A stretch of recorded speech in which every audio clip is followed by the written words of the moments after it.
Hello and welcome back. Yes, this is Punch Drunk Nerd, the podcast where three friends, three Margos, the three musketeers, alcoholics one and all, get together every week to discuss things that get us nerd hard. And, we talk about anything from movies to games to books to comics to TV and anything that really just floats our boat that previous week. I am your host, Ed Ball. Honorary host, I should say, and official birthday boy today. To make three, I need two other people, so naturally I have the runtime enthusiast and groom-to-be, Luis Gonzalez. Luis, hello. Hello, everybody. It's me, Luis Gonzalez. And of course, the Trez to our leches, the Punch to our drunk, Miguel Sanchez. Whoa. Shut the fuck up. Let's go. Let's go. How's it going, I love guys? those introductions. That's great. I'm going to put that shit on my bio. The Tress to my leches. That's what it means, right? Three. Yes. I love it. Dude. We're going to change the profile. Yep. So here we are. Us three, we're back at it. Episode 31 now, right? That's two. Damn. That's two episodes younger than me today. So hey guys, how's it going? What's up, dude? Good. I just wanted to say happy birthday to you. No, don't. Oh. I thought about that on my drive over here. I was like, I'm going to pull that joke. You. I do find myself saying that shit just like all day, every day now. Yeah, it's and nice I think to about say. it all the time. You. It's amazing how movies can ruin just like even the slightest acknowledgement or word, you know? Yeah, what was the plot about? I have no idea, but that one time he said, it's about you. Have you guys seen that Netflix show? You. You can find us at Punch Drunk Nerd on YouTube. It's so don't go to YouTube because it's a dark place. It sounds awful. So yes, we are going to be talking about many a thing this week, including our feature discussion of the latest Netflix movie Blonde, which we'll get to with smiles and happiness in good time. But first, we have to discuss the latest movie news, or not just movies. We talk about games also and TV. That's right. Other mediums. Starting with a show that I never watched, Community. What? Officially coming out with a movie, as it turns out. Who posted this? Luis, I did. You look like a Community fan. Absolutely. So talk about it. Yeah, no, I watched Community when it first came out a couple seasons, and then I just stopped because I moved to a new apartment. Life was changing. Life got crazy. And of course, they moved to like different platforms. Like they got canceled off NBC. And then I think Yahoo picked them up when Yahoo was doing like original content. And they were doing all. Yeah. I'm sorry. Yahoo. Oh, you. They were doing original content, and then they stopped, and then the 8th season went back to NBC. I don't know. It was all wackadoodle the way that the whole like release came out. But clearly, like the fans were behind it. It has a huge cult following. It even has an Instagram account that was like, I'm going to post a meme every single day until a movie comes out. And then when the movie came out, what's his name? Dan Harmon reached out to the guy who posted memes every day, and he was like, at the person, I'm sorry, look it up, Google it. He said, at the person, thank you for going strong. You know, what are you going to do now that the movie's coming out? Because he had, a meme every day. But yeah, no, I watched the whole thing. Miguel, have you seen? We actually just started watching it pretty recently. Okay. Since we moved to Colorado. Shout out Kenny Ball. Sorry, getting notifications right now. Hell yeah. Yeah, but we're only like in the first season. It was one of those shows that we kind of put off for a really long time. It seemed kind of like an insufferable cast of characters. Oh, what? Insufferable. Are you enjoying them now? But they're actually super cool. You know what I mean? Shout out Allison Brie, who I see every night on Mad Men. Dude, you're living the life. You are living the life of as a if she 2008. is even in Sorry. No, I'm saying you're living the life of a 2008-year-old, a 2008, because she was on everywhere. She was on Community. She was on Mad Men. You're like, whoa, I can't get enough of Alison Brie. And comedy, drama, she could do oscillating both, between the two. I know. I'm telling you. Where are you and she's in practically every episode. You don't know what you're talking about. I fucking do. I was just like, oh, Alison Brie is in this? Not for long. That's okay. That's okay. She was busy doing Community, so more power to her. 6 seasons in a movie, you guys. Yeah. No, it's great. Have you watched the whole show, Luis? I have watched the whole show, and you know what? It ended, I think, in a kind of a good place. It's an interesting thing. Like, how are you going to do a movie? Is it just going to be one long episode? I'm sure it's going to be super meta. The whole show is very meta and self-realized, and it knew what was going on. It talked about it to renewals. It talked about, like, what do you do after this? Like, we've done all these bits. We have to change and evolve, but we have to stay the same. Like, it's very self-aware. And I think, they were pitching a script like a couple months ago. Of course, they were always pitching, but Dan Harmon made a post about it. Like, yeah, I made a pitch, and I think it's just a matter of time of it coming out. And then, boom, the news came out. I mean, it makes sense because Peacock doesn't really have, like, a lot of, trying to build up that database. Yeah. I mean, they stole The Office off of Netflix. So that people have to come, right? Yeah, exactly. But it's all distribution rights. So they have they gave it to Netflix for a certain period of time. Then they had Peacock during that time, and so they were just waiting in the back to get those rights back. The Office, they have Parks and Rec, they have Brooklyn Nine-Nine. One of their first shows coming out was the MacGruber Show, which I'm a huge fan of. I love MacGruber. That's a great show. Check it out. On Peacock? Yeah, on Peacock. I didn't know you'd watch that show. Oh yeah, it was before our podcast took flight. But Ed's a super big Will Forte fan. Will Forte is a comedic genius. So tell me this, to divert a little bit, did you watch The Last Man on Earth? Yeah, for a little while, and then I thought it kind of. Yeah, same. I think I watched like 3 seasons of it, and then I just stopped for some reason. Like it just grew thin. You know what I mean? Should we go back and finish? I was like, I want Will Forte to be the last man. I know, and then it became like a full population. Yeah, it was like a lot of people. It was like a whole rounded cast. Like Kramer busting through the door. Will Forte for a half-hour episode by himself. That was great. Give me, but I mean. Yeah, I'd go back because it's finished now, right? That show ended. I would see it through. I love it. Yeah, I think he's great in just about everything he does. Apart from Nebraska, which I almost walked out on. But so this brings to mind whatever TV shows that have had movies. I mean, Community. I know, like especially Alison Brie and. Basically every fucking interview I've ever heard with her, she's just like, oh yeah, there might be another Community season. Does anybody else want this? But I mean, I think that I just feel like we're getting a lot of like Alison Brie hate all of a sudden. No, I like Alison Brie. She's great. I just think I'm curious. It's a big cast. Like Chevy Chase is, he's not knocking back on death's door. And, Chevy Chase will not be in this. I will tell you this: Chevy Chase is not going to be in this. Sure. That dude is like canceled yesterday. Yeah. He hated being on set too. He hated they thought he didn't like the show. He was always doing all these.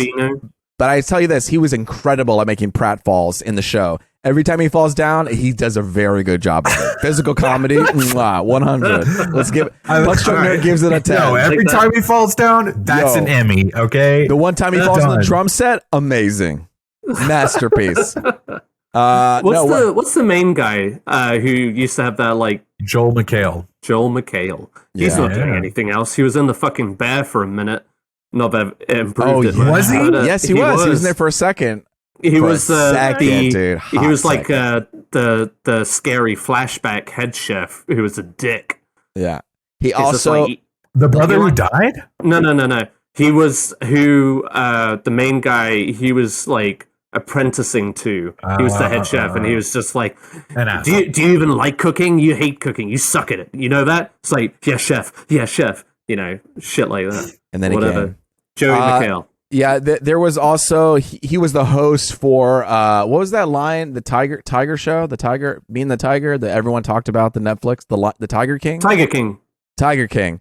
They did the Tiger King reunion, and Joel McHale was the host for that. And I was like, oh yes, he was like, all right, and it was all done with like iPhones because we were still in quarantine. Oh yeah, so he had like it was like iPhone with like everyone had like AirPod Pros in their AirPod, like in their ears, like, all right, so what do you think about tigers and stuff? So that was the last time I saw Joel McHale do anything, but he's coming back for a movie. I guess the rest will come back, right? Look, it's always like murky water here. Milky water. That's what I was going to say. Milky's murky.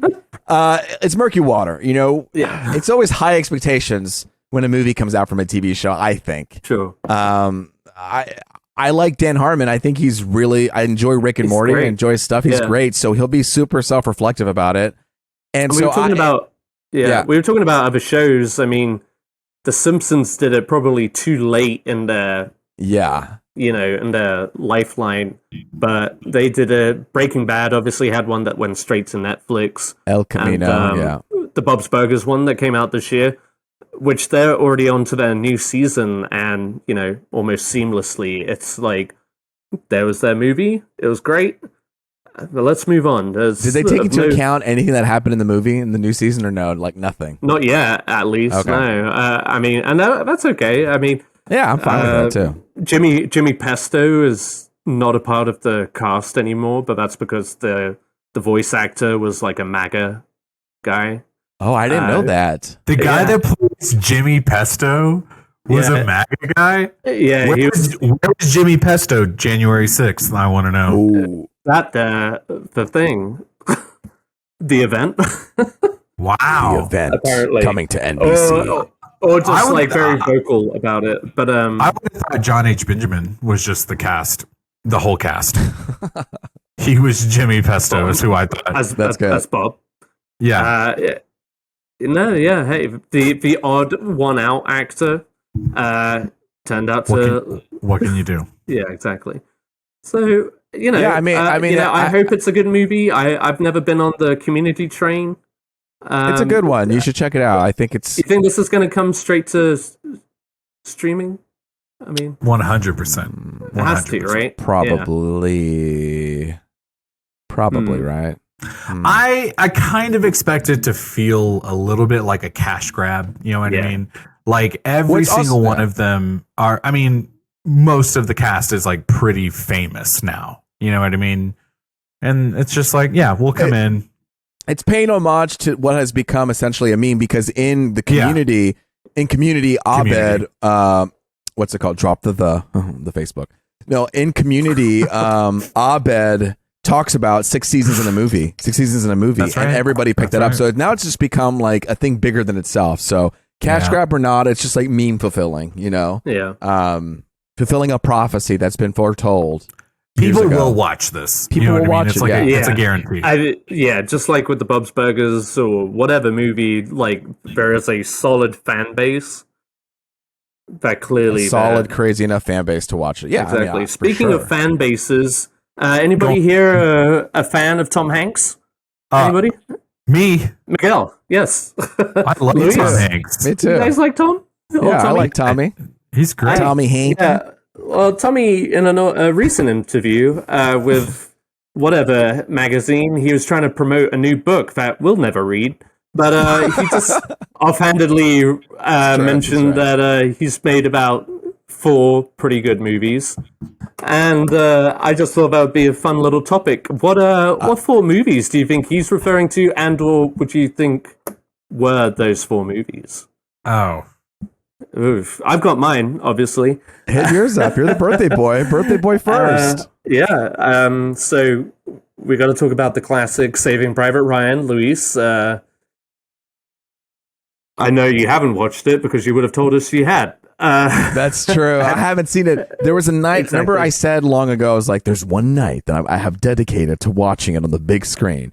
It'll be that your night, birthday. something happened, and actually that night got ruined, so it never happened. Okay. And the only time I can watch stuff is like under the covers with my iPad in my little Beats headphones. You know what I mean? And Yeah. I want it to be an experience. So now it's like, It needs to be an experience. do I wait still for that one moment when I get the living room by myself and can just watch it? You could wait. Let's see, 5 more years, and it'll be the 30th anniversary. Okay. I'm sure they'll be playing it in theaters at that point. I'll bring my kid. Yeah, hey, you do you, but I'll take Lily too. All right. Yeah. And refusing to invite Luis over for a movie marathon on his projector, he says, "Wait 5 more years." Luis, sorry, I 30th anniversary. misspoke. Luis, why don't you pack up your bags, hop on a plane, come over to Texas. Okay. I'll throw up the projector. We'll watch Okay. Saving Private Ryan. We'll have some cookies, some cake, a nice bottle of wine. Can I stay the night? And we're just showing the movie. I gotta truck then it you back can all the way. Jet it back to Los Angeles with your review, and I'll talk to you next Wednesday. Sorry, babe. It's 10 in the morning. I have to Flights. go make it for a 6 o'clock showtime. I'll be back at tomorrow. And hey, I don't wait around. Like the moment 6 o'clock rolls around, I hit play. Please, man, the flight could not be late. Do you understand? I have a 6 o'clock show at Saving Private Ryan at my friend's house. And they're like, the 30-year-old movie? Yes. Well, almost Not in yet. 5 years. Not yet. Yeah, 5 years. Here's when Luis shows up for the movie. All right. Exactly. Yeah, get it together, man. Yeah. So no, I haven't seen Saving Private Ryan, but it is on the list to watch it in its most premium format. So wait for it, Tom. Luis is going to watch it. Watch it, That's Tommy. on my list. I would also have Castaway, Forrest Gump, and controversially, maybe The Lady Killers. Can I go? That's a very choice. Yeah. It's a very fond memory movie. I loved it upon its release, and then when I realized that everybody hated it, when Dude, can came I out, say I didn't I used get to do it. the same thing? I agree. You know what? If you hated it, please tweet at us because that and Hook. I loved Lady I do not Killers. understand the hate. I don't understand the hate for Lady I thought it Killers. was so funny. I thought it was really funny. Rolling in the Aisle's funny, and Tom Hanks has this like deliciously villainous role. He's It's just so like quirky and perfect. I Yeah. love it. it's a great movie. I do not, and it's from the Coen brothers. Like it's, It must I have feel like come it's very out- sharp. Yeah, it must have But- come out at a time when people were expecting it to be something else. Like, ooh, I can't wait. And then it was like a complete like sucker punch of a movie. Left swing, yeah. Yeah, like it was a genre shift that people weren't ready for. But for me, I'm glad dude. It's got a great cast. I love it too, Like yeah. Tom Cruise, J.K. And the Simmons. plot's really fun, Tom Cruise. too. Tom Hanks. J.K. sorry. Simmons. Yeah, he has Yeah. like IBS. Yeah, and he's like married to Mountain Girl, quote unquote. Yes. Yeah. It's great. Yeah. Now, Miguel, you're Marlon going to fly Wayans. in and you're going to see Yeah. the Lady Killers. You Lady have to see Killers. it. Seen Lady Killers. You And have? you hated it? Yeah. No. Oh. Ed, I'm pretty sure I watched it with you. Yeah, I'm pretty sure I made you watch it. I just, Who else? You know what I mean? It's a fond memory movie. I don't know. I yeah, like it too, like completely underrated. Ladies and gentlemen, if you're listening to this, go out and check out Lady Killers. Check it It's a out. solid laugh. I like it. I mean, so good. Underrated. 2004 comedy, that one. But yeah, that would round out my Tom Hanks-a-thon. And I'm sure that's what he meant when he said 4 pretty good movies. I think so. What about you, Miguel? How about you? Any like curveballs? I was angry because you just basically said the entire list that I was. I mean, gonna I say. feel like Saving Private They're the Ryan. classics. Yeah, Forrest Gump, Castaway, of course. How you can't if you've got a movie of Tom Hanks on an island by himself. I thought Castaway was boring the first time I ever saw it. I was like, this is terrible. I hate this movie. I never want to watch it again. And I think I was maybe like, I don't know, 11 at the time. Yeah, No, it's one of his best movies. absolutely. I mean, I watch it 3 times a year. Yeah, the movie like goes downhill when he leaves the island. Yeah, you If forget. anything. Yeah. But him and Helen Hunt coming back together at the end, you're kind of like beautiful oh. in the rain, no less. And then Yeah. and then they leave each other, and then he goes and finds his like second act love. Yeah, and that's very Robert end. Zemeckis, right? I mean, Yeah. yeah, that's the I mean, That's 2 hits. 2 hits. They've got another one in the works apparently coming out maybe next year. I think I can't. Pinocchio. No, another one. Yeah. What about you, Luis? So for me, Sans Saving Private Ryan. I like the Lady Killers, but I read this as, I mean, I'm going to be so literal, for pretty good films, not great films, not terrible films. These are my pretty good films. All right, in no particular order, I have the Da Vinci Code. I have the Charlie Wilson War. I have Bridge of Spies. And I have Captain, but it was an Oscar-nominated movie, so it was pretty good. Pretty good. You know what I mean? But it wasn't. It was pretty good. And then I have Captain Phillips. Aside from that one incredible monologue at the very end, it was pretty good. You know, pretty good. Good. Let me tell you, I definitely wanted to put Charlie Wilson's War on there. But like he's so good in there because it's like a part of a bigger ensemble. Right. You know what I mean? Like you got Philip Seymour Hoffman, you got Amy Adams in there. He's great in it, of course. But and then what was the other one? Captain Phillips, I did think about, but yes, you're right. Like that movie gets really good at the end when you have Tom Hanks. Yeah. And you're just like, oh damn, give that man an Oscar again. But no, there's a and the Da Vinci Code. You know, it's pretty good. You know, it's not terrible, but it's like amazing. It's like it was a thing of its time. He found out where Mary Magdalene was. We saw if he could pull off that long hair look. You know, see, people. That was another thing. I was like the Lady Killers effect. I was just like, I don't get it. Like, it's just Tom Hanks with straight hair. Why are people bitching? But no, you know, it's like, he looks ridiculous. I was like, man, it just looks like a hairdo. Yeah. You thought? Wait, did people say? Did they say he looked ridiculous in Lady Killers? Is that what they said? No. They just thought the movie was ridiculous. But right, I like ridiculous, even though I didn't like Thor as much. So we're here for ridiculous. We're not punch drunk nerd. Except if it's Thor, or Thor: Love and Thunder. Yeah, that's absurd. Too ridiculous. That's absurd. Get it out of here. All right. So moving on. Get out of here. He says. And what? And what's next? And what's next? And, I'm getting to it.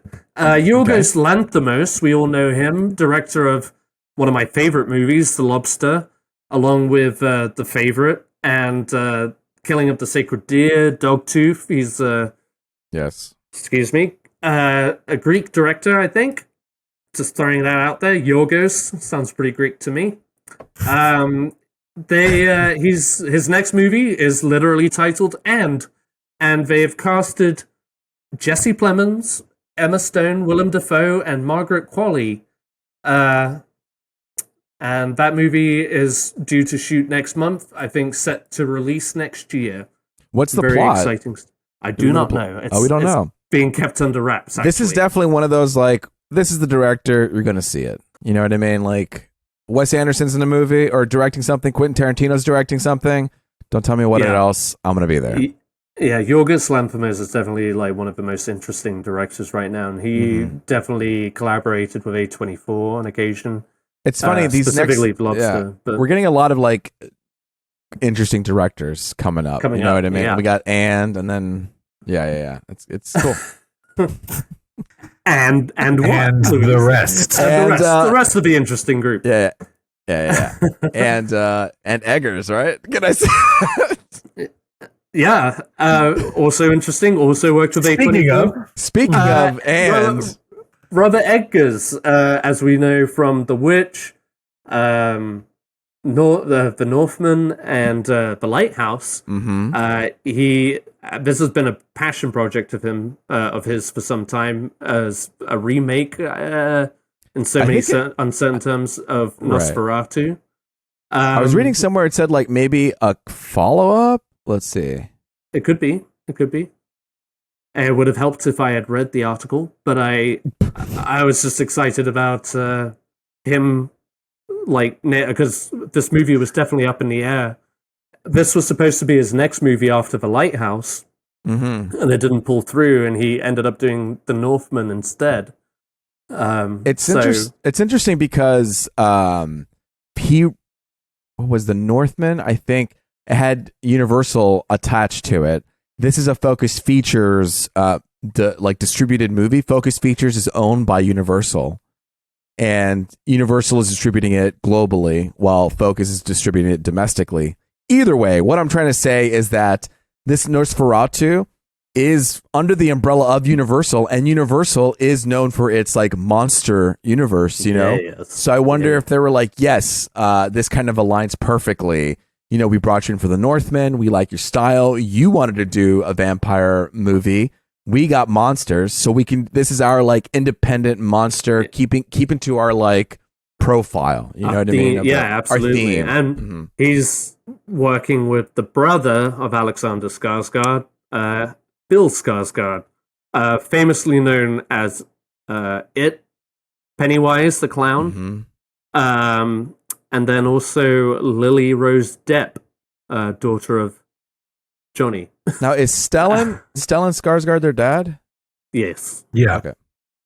Yep. So that's interesting. I guess there hasn't been confirmation on their actual roles, but Bill Skarsgård as Nosferatu could be very interesting. And you know who played him last, right? Don't say it. Don't say it. Gary Oldman. Oh, no, Right? Miguel. No. Oh, Gary Oldman. He was in that movie, Dracula. right? He played Dracula. Dracula and Nosferatu are not the same, I'm afraid. No, they're the same. I appreciate your enthusiasm. The same. No, they're bad people. Well, we just talked about him. It was Willem Dafoe. Oh, whatever. Whatever. Yeah, whatever. It doesn't matter. Anyway, that's a movie to look out for. Robert Eggers has established himself as a good thriller, horror movie-esque director. I rewatched The Witch last night, one of my favorite movies. I love witches. Love it. I love vampires a little less, but I like vampires. Irrelevant. What isn't irrelevant is Michael Waldron is tapped to write the Avengers Secret Wars movie. What? And we all know him. Yeah, he directed, he wrote The Loki Show. He was a showrunner for Loki. He also did the script for Doctor Strange Multiverse of Madness. He also wrote an episode of Rick and Morty. He's becoming why we keep you around. Thank you. He's becoming one of like I don't know, like a close script person for Kevin Feige.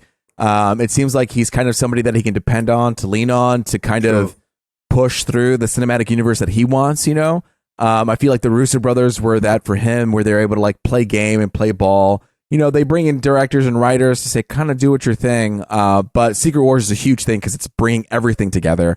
I feel like Michael Waldron can kind of puzzle piece it together. Whether you like him as a writer or not, I think he is in a position to do it. And it just seems, I understand. I understand why he's in this.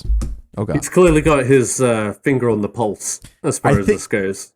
Yes, that's well said. Finger on the pulse as far as like Marvel. They seem to vibe out. They seem to like, you know, dig it. I think they're also, I was reading on IMDb that I think him and Kevin Feige potentially might be working on a Star Wars movie. Remember when Star Wars was asking Kevin Feige? But that's Kevin like, Feige. That's crazy. It's like the dude is spread so thin. Complain. Yeah, like give him those space. Are literally the two major franchises of Disney right now. I mean, why would you do that to the man? I mean, if Kevin Feige has a heart attack in the next couple of years, you know, I mean, if anybody you want, it'll be your fault, Ed. It'll be my fault. I knocked on wood. I think, I know it's a side tangent, but the guy who's doing Andor should be really heading a lot of Andor. If you're still in Skarsgård, he should be really leading the charge on Star Wars stuff. I know Dave Filoni as well, but he's an interesting cat. Yeah, absolutely. Dave Filoni is increasingly seem like he's kind of falling into place alongside Kathleen Kennedy as kind of like an overseer. Yeah, which kind of like the Kevin Feige of the Star Wars universe. I'm fine with Dave Filoni being an overseer who kind of like obviously gets his creative kicks and stuff. But I think having somebody who has a strong understanding of like cinema and stuff, I want to see it and the Force. Anyway, I can get on a tangent about that whole thing. But yeah, Michael Waldron writing Avengers Secret War. It's gonna be crazy. It's gonna be a crazy time. It's gonna be interesting. I mean, because as we all know, MCU is in a very interesting place right now. We've got more news coming up on that later. But why don't we knock out some quickie news? A little, keep it quick. Quick news. Rings of Power has been, I mean, quote unquote renewed, but I'm sure they were already planning on it. Yeah, they started filming. Season 2. They started filming in England. Great. It's a great show. The last episode was great. And the music score, Bear McCreary, we're talking about Star Wars. I think that man has potential to be the new John Williams. Yeah. And I don't say that lightly. I do not. No, he does not. On your birthday, Ed, you would say that? I know. Yeah. John Williams, I love you. But it's because I respect you so much that I believe Bear. I'm going to McCreary. Bear McCreary. He's probably I thought you hated the bear. Don't twist my words now. Yo, fuck the bear. Yeah, fuck the bear. Where's my Chicago meat? But I like a bear, and that bear is McCreary. Yeah. McCleary or whatever. Fuck it. Rings of Power. Season 2. It's happening. So disrespectful at the end there. You know what else is happening? Sunny picks. What's up? Oh, no. It's just Sunny. And it picks up the movie, right? Hey, the capitalizations on our document. I fucked up there. That's bad grammar.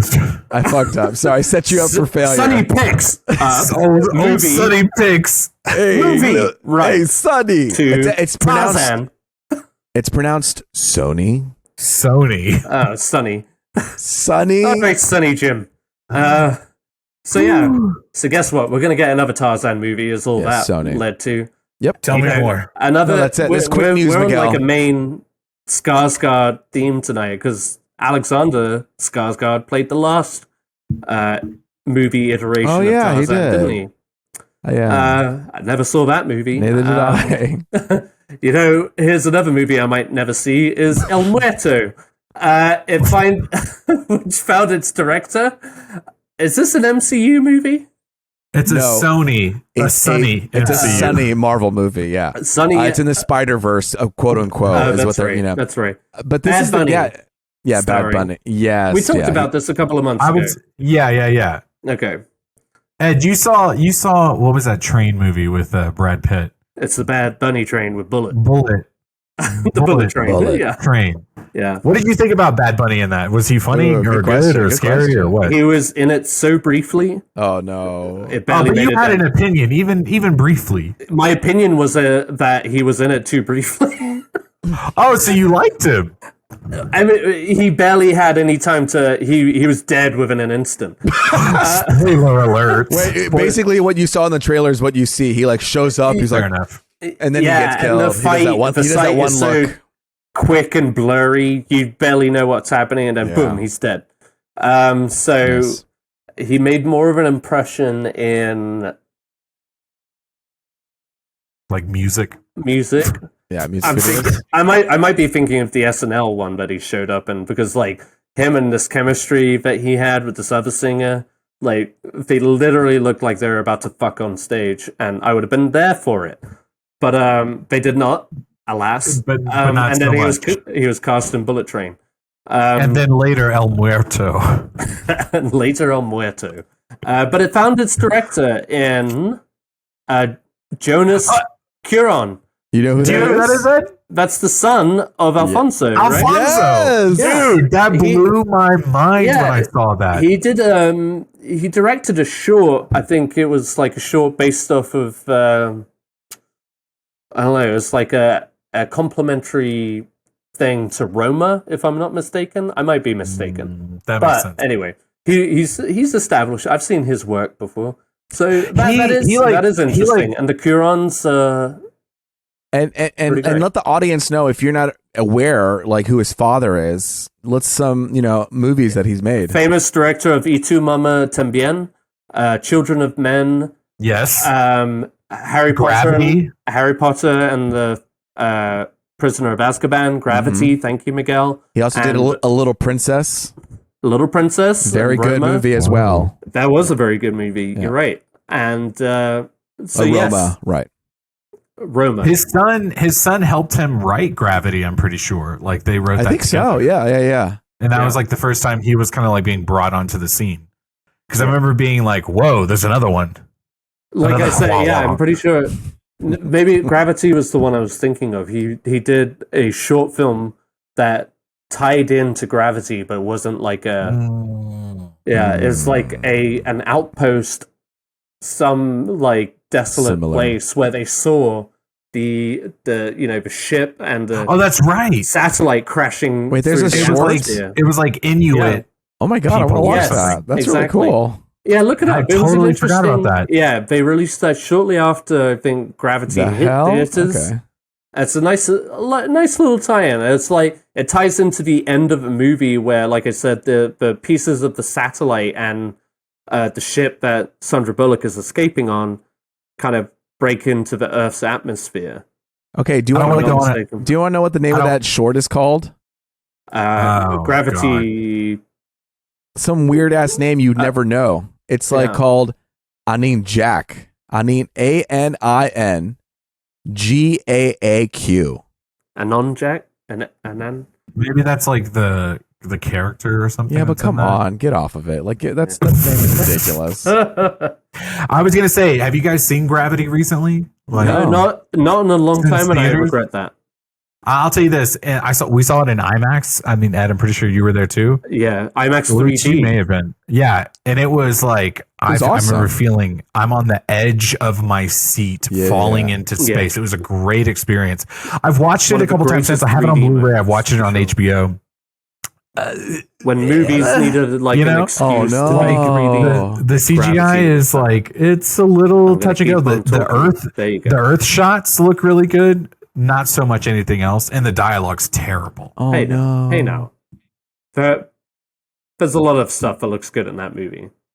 That's what I'm saying. That's what I'm saying. Some of the CGI was a little spotty, like, and it does not age well. But like 10 years, what I mean? Yeah, 10 years ago. But literally. Like the Earth shots are gorgeous. Gorgeous. You know what I mean? Yeah, absolutely. You're right.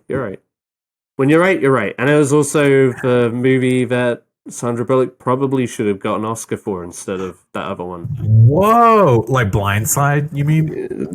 That's definitely the movie I'm talking about. Yeah. Fair enough. Fair enough. Yeah, she was pretty good in that. Talk about Blindsided. McDonald's is having adult Happy Meals. What? Oh joy! That's Miguel, it. That's the quick. That's all I got to say. On here? I did.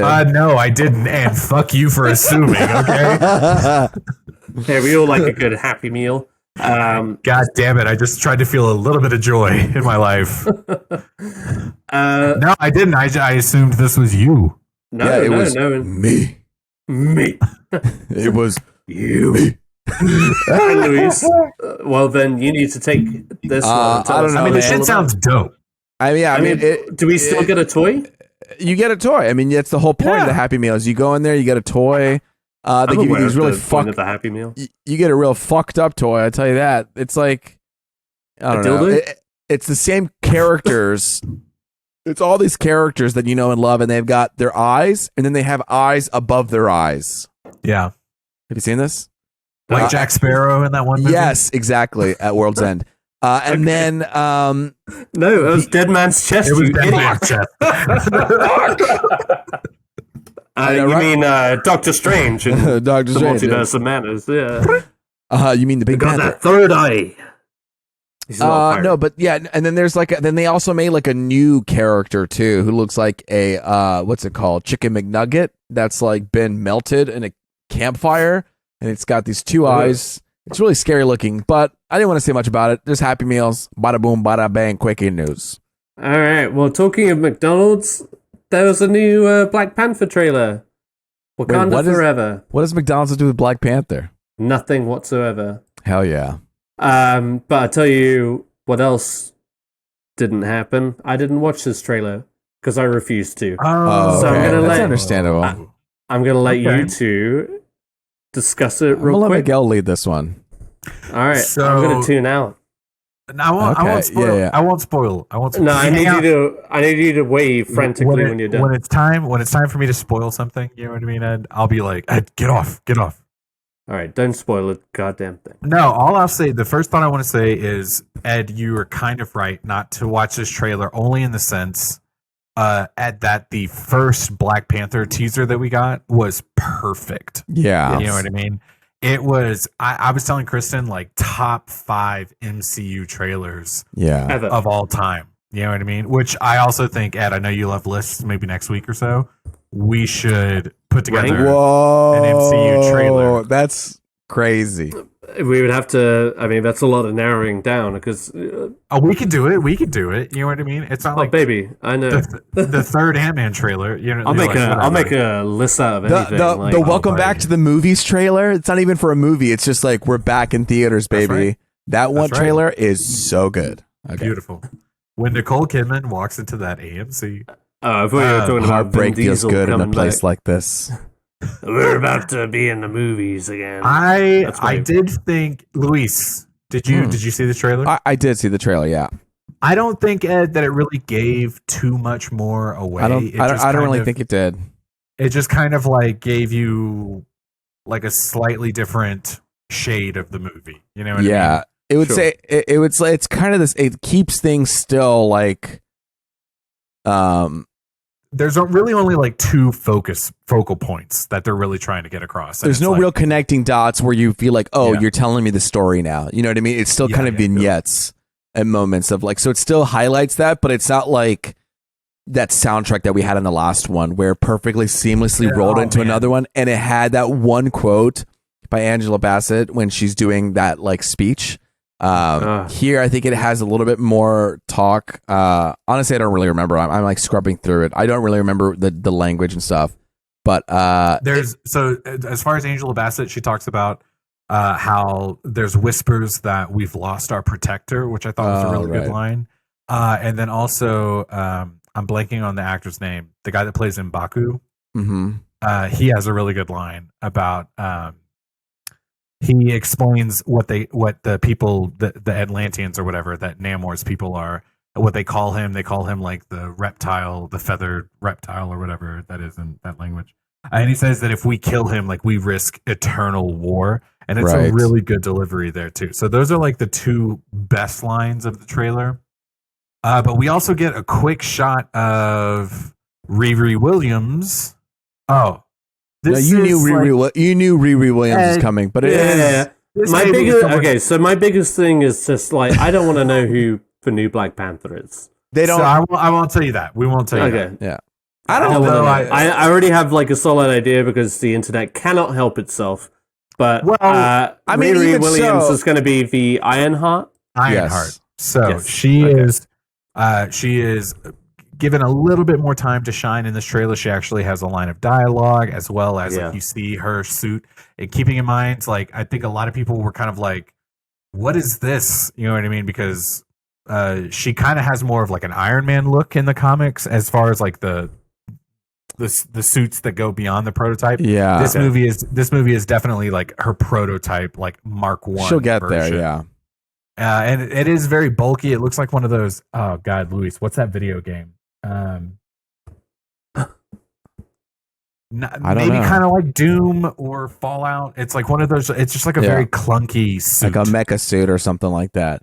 I think. I think you have to start out clunky so you can get thin. You know what I mean? Like as tell me about it.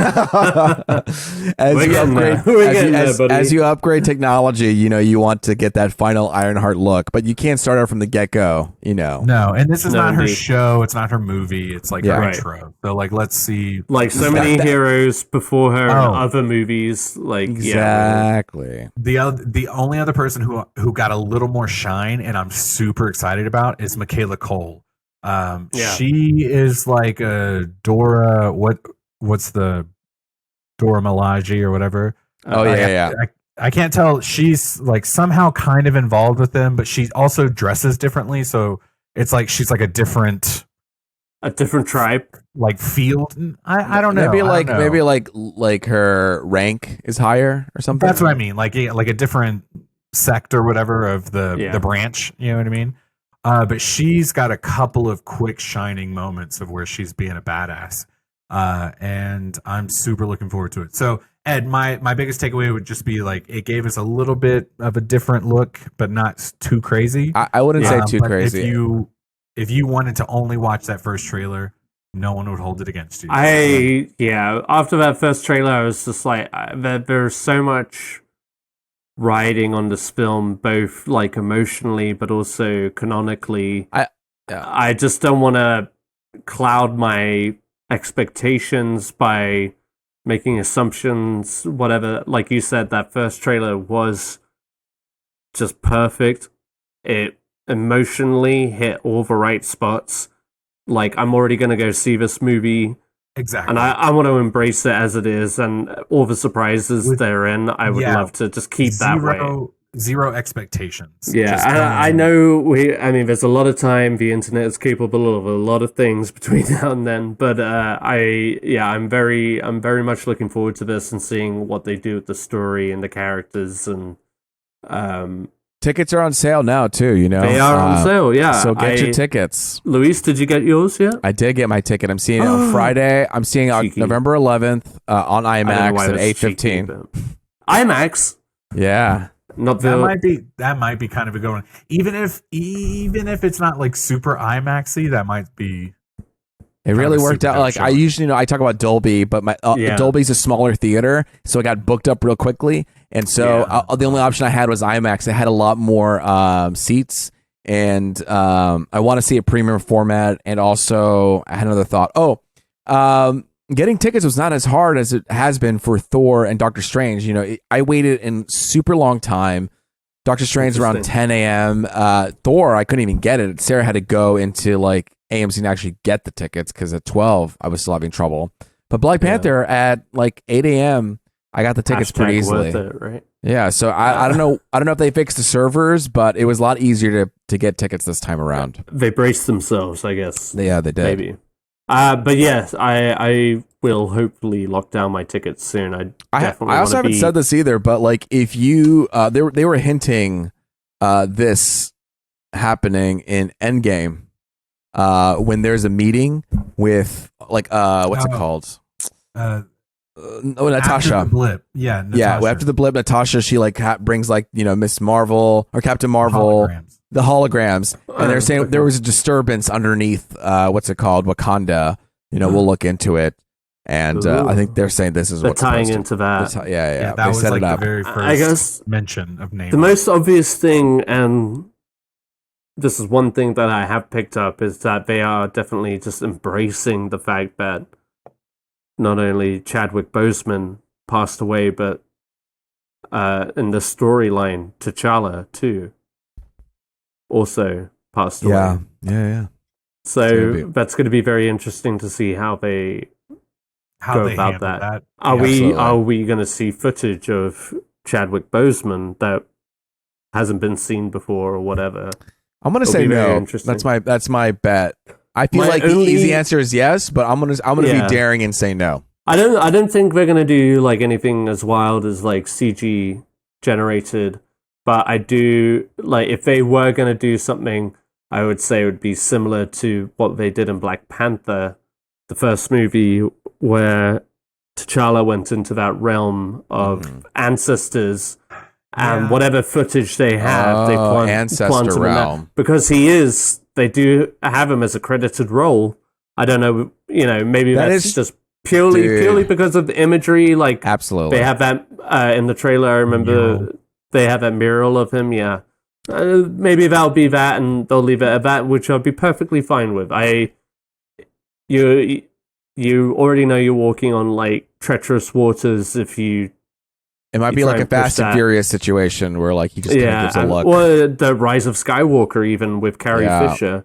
Yeah. It's dangerous ground. So you're right, because all past Black Panthers are in that realm, and so it would make sense for him to somehow show up or at least give nod. Yeah, just guessing. If they were to do that, like I said, he is a credited member of the cast, so we'll see. Yeah, but regardless, I'm really looking forward to this. I hope the trailer was as stirring as the first one. But you know what else is stirring? You guys. The new trailer, or the first full-length official trailer, I might say, for Bones and All. Stirring that part from director Luca Guadagnino, starring Timothée Chalamet, Taylor Russell, Mark Rylance, Chloe Sevigny, and Michael Stuhlbarg. This is the movie that hit festivals recently to high acclaim, and basically follows a love blossoms between a young woman on the margins of society and a disenfranchised drifter as they embark on a 3,000-mile odyssey through the backroads of America. However, despite their best efforts, all roads lead back to their terrifying past and a final stand that will determine whether their love can survive their differences. Their differences being, much implied, their cannibalism. Whoa. Whoa.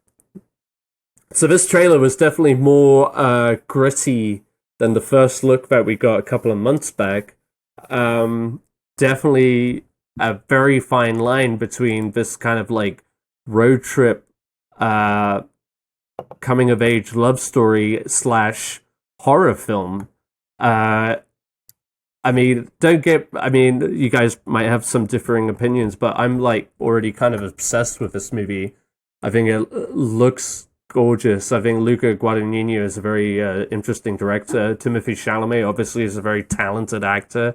So this is going to be a very interesting movie, this Oscar run, for sure. You guys, what about you? Miguel, Luis, have you seen it? I have seen it, yeah, but I feel like you were like excited to talk about this movie. I was kind of excited, but I want to hear from you first. Like I keep stepping on it. No. That's why I'm leaving space for you. Okay, Ed texted us a few days ago and was like, "You have to watch this trailer." And as I always do, I waited until 5 minutes before we recorded to watch. Yeah, it ended up being a good idea because I very fresh on the mind. Yeah. I am super, super excited about this. I mean, I even like when I was done with it, I was like, I may go see this in the theaters. Like, whoa, really? Wow. Dude, that's not, y'all know me. Me. Yeah. I was like, okay, this shit looks good. I remember a few years ago when Mark Rylance won the Oscar over Mark Ruffalo in Spotlight, and I remember thinking, like, I don't know who this is. I didn't see this movie. That was who you were obsessed about? Let me tell you, shush for a second. And then I didn't get it, and then I saw Mark Rylance in Don't Look Up a couple of years ago when that came out. Oh yeah. He was so good. I mean, like his character was so hilarious. Okay. He was also in Bridge of Spies, the movie that I recommended about Tom Hanks movie. Which you won an Oscar for. Pretty That's good. That's what I was talking about. Yeah, So he's won 2 Oscars? No, he's won 1. Oh, that was Bridge of Spies. That's right. That was one of those later Tom Hanks movies, which I didn't say earlier, but like the later Tom Hanks movies. I would say like it was a solid role for him. But they're a solid pretty good. role for him. You know, shout out also to Catch Me If You Can. Yes, I'm not trying to get back into the Tom Hanks thing, but you guys, that was like my Tom first Hanks podcast. Let's go. Oh yeah, here we go. That was Welcome back to the Tom Hanks like- podcast. where we talk all things Hanks. Yeah. No, that was Anyway, Bridge of Spies, meh. Mark Bones and Rylance. all. I thought this movie looked really good. A couple of really just like I was super engaged moments when they briefly mentioned she's like she's at the sleepover or whatever, and she like bites that person's shoulder. You know what I mean? And I was just like, what the fuck is happening here? No, I was not expecting a cannibal love story, which is I think the internet has kind of made a meme about because Timothée Chalamet was also in that movie with Armie Hammer. Yeah. Call Me by Your Name, which is also a beautiful film. Hey, holy Directed shit, by that was him? Yeah, Luca Guadagnino again. Really great movie. And Wait, that was Luca did Call Me by Your Name? Yes. Wow, my mind's getting blown. Chalamet, fake cannibal. Yeah. Armie Hammer, real life cannibal. Oh yeah. Allegedly. Yeah. Anyway,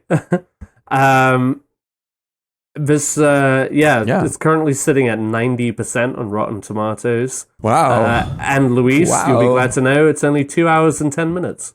God damn it, Ed.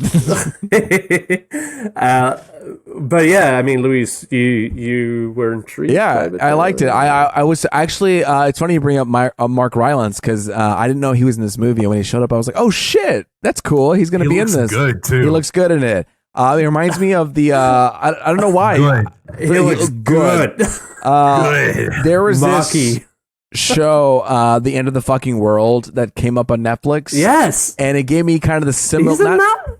No. But this gave me similar-ish vibes. I only saw season 1. I didn't see season 2 because, again, life. Yeah. But it reminded me of the vibe of, like, because I think the lead. Show, yeah. It is. It's great. Also, very easy to watch. Yes. But he was like, I'm a killer and I want to kill people. And he falls in love with a girl. They go on a road trip. And they try to kill other people. And I was like, oh, wow, that's funny. It reminds me of The End of the Fucking World. Instead of killing, they're cannibals. So she's equally as crazy or whatever you want to yeah. This is like one of those. I mean, who's to say if it'll do well or not? Timothy Chalamet obviously is like a big star right now. But like, if it collects its audience, this might be like a good front-running contender. So after you eat your turkey, go watch these people eat people. Gobble gobble, gobble gobble. Talking about gobbling, The Wonder was no tie-in, but the I was like, maybe you and I picked up a different vibe when I watched this trailer. Talking about that. Florence Pugh. It's true. No. Speaking of gobble, because what is this trailer about, Ed? It's about a girl who hasn't eaten in quite a long time. 4 months. A girl who hasn't gobbled. You know what I mean? Who hasn't gobbled nothing for 4 months. We were going from eaters to non-eaters. Non-eaters. Purely non-eating for 4 months. Yes, the trailer dropped for The Wonder. That's WONDER. Coming to Netflix November 16th. Florence Pugh, we all love her. I saw a movie of her today, which we'll talk about later. She is going to be in this film that revolves around a tale of a young Irish girl, Anna O'Donnell, whose Catholic family claims she has eaten nothing since her 11th birthday, or 4 months ago. And that's all there is to it, but I know there's been some buzz circulating about Florence Pugh, which seems to be a common thing in her career right now. She's kind of like the female Timothy Chalamet. Anything she touches seems to turn to light. But speaking of that, they are both going to be showing and are filming currently Dune 2. Wait, Florence Pugh's in Dune 2? Yes, she is. Damn. She's going to be playing the Baron's daughter. That means nothing to me, but okay.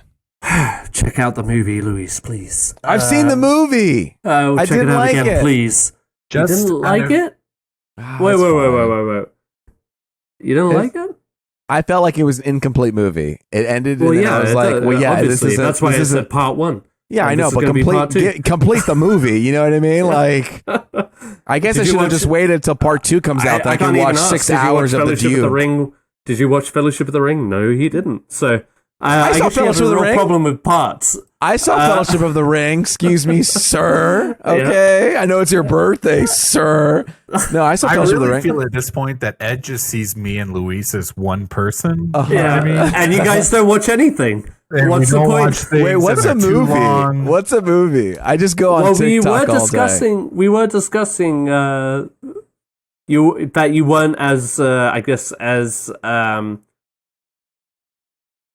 I don't know what's the word I'm looking for. You hadn't watched Lord of the Rings. Oh yes. I thought you were coming at me from my cinema by my standards. Right? No, you're yeah, I know. Yeah. Like I saw that first one 5 times in theaters alone.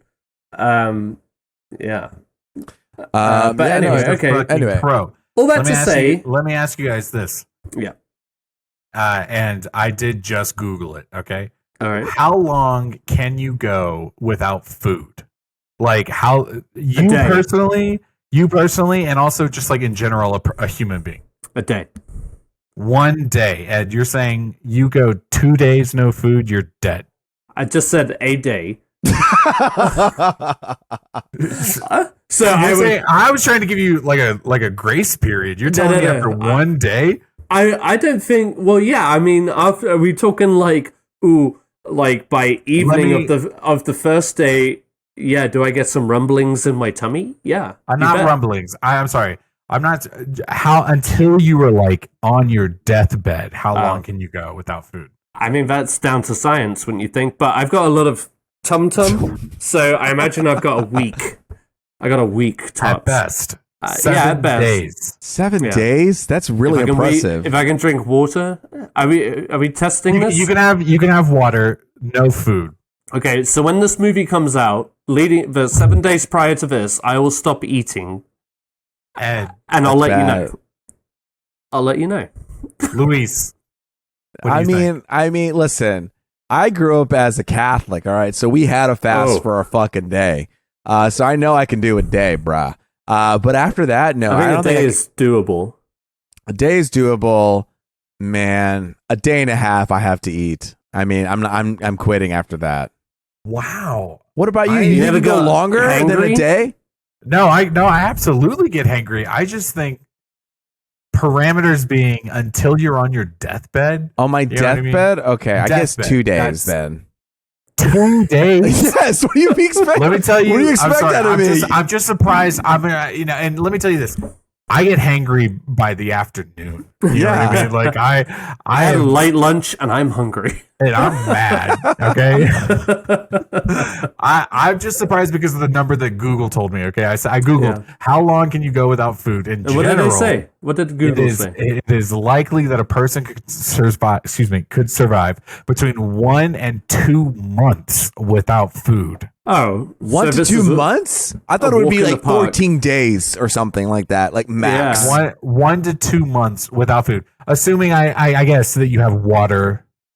Yes, you have to have water. I think if you don't have water in 3 days, you die. Water, you're done. Water, you cannot. You need 3 days. Yeah, like because your body kind of like feeds on the fat of your body that you already have. So I could go 2 months, 2 years, man. Like, go wait. Fuck yourself. Sorry, no. I was going to tell that it's your birthday. No. I'm sorry. So, you know what? That was rude. That was rude. Apologies. No. I was talking about myself. I was about to say like 2 years. I'm solid. Like all the excess I've got going on here. Yeah, I know. All right. I'm sorry, Miguel. That was rude. But let us know. Can you imagine though, just like not eating 2 months? Absolutely not. No, I no. And this is a story about a girl who hasn't eaten 4. So it's unbelievable, as Florence Pugh says in the trailer. Oh, you know what I mean? That's not possible. Anyway, I mean, this could be. What did you guys think of this trailer? You think this is just like another straight to Netflix, or is this like a Netflix Oscar-worthy? I tell you what, ever since Florence Pugh and Ed, I'm going to bring this up later, put her foot down on "Don't Worry, Darling." Okay, I'm like, I'll see her in anything. Okay, she is of her craft. You know what I mean? God, indeed. Yeah, she's kind of like and I was thinking about this today, watching "Don't Worry, Darling." She is kind of like a modern day, and this is not a statement against. If anything, it's only to compliment. But like, she is like a modern day Kate Winslet. I think because Kate Winslet is by far one of the best actresses out there, next to like Kate Blanchett. I think Florence Pugh very much takes after Kate Winslet. Just like as an actress, I just feel like there's a lot of similarities between them. They're definitely their own unique person, but she's already established herself so greatly as an actress so far in her career. I feel like she's just got so much coming for her. And this movie, you know, whether it's a small Netflix movie or not, like, she already seems solid in it. Like, and it's a role that I feel like Kate Winslet would have done in her prime. I'm blown away that you said, I don't know if this, I don't mean to offend her, but she's the Kate Winslet of her generation. I mean, that's a pretty good. That's like high praise. I didn't mean to like insult Kate Winslet. Also, happy birthday, Kate! If you're listening to this, Ed. She shares a birthday with me. Oh, October 5th. Yeah. Which maybe I might be biased, but gotta love Kate Winslet. Coming soon to Avatar: Way of the Water. But hey, it's Kate Winslet. Don't roll your eyes. I know. But yeah, no. I mean, it looks like an interesting story. It's not like directly like a horror or thriller. It's like the main like issue with this or whatever. The main story seems to be centered around this girl who hasn't eaten for 4 months. It's like, bitch, eat a sandwich. Luis, you wanted to talk about the Mario Brothers trailer. I did. Now listen, we're recording this on a Wednesday. Excited. And then tomorrow, but tomorrow in our time, the Mario Brothers trailer comes out. But when this podcast comes out, the trailer will be out and available. So you will know in the future what happens in Mario Brothers trailer. But listen, we're finally going to hear, hopefully, how Chris Pratt talks as Mario. Okay. Do you think they're going to have him talk in this trailer? I don't know. I mean, it would be a bold move to have him not talk. Not have him. I think they shouldn't. I know. They're going to cut to him, and right when he talks, they're going to cut away. Yeah, I sent you guys that tweet a few weeks back where it was just like the most genius marketing would be don't let him speak at all. You did say that. You did say that. You have to see the movie. That would be incredible marketing. I would buy into it. I'd be like, yo, what the fuck does Chris Pratt sound like? It's Mario. Yeah, I mean, I don't know. Hyped for it. There was a new leak. Actually, they leaked what Mario was going to look like.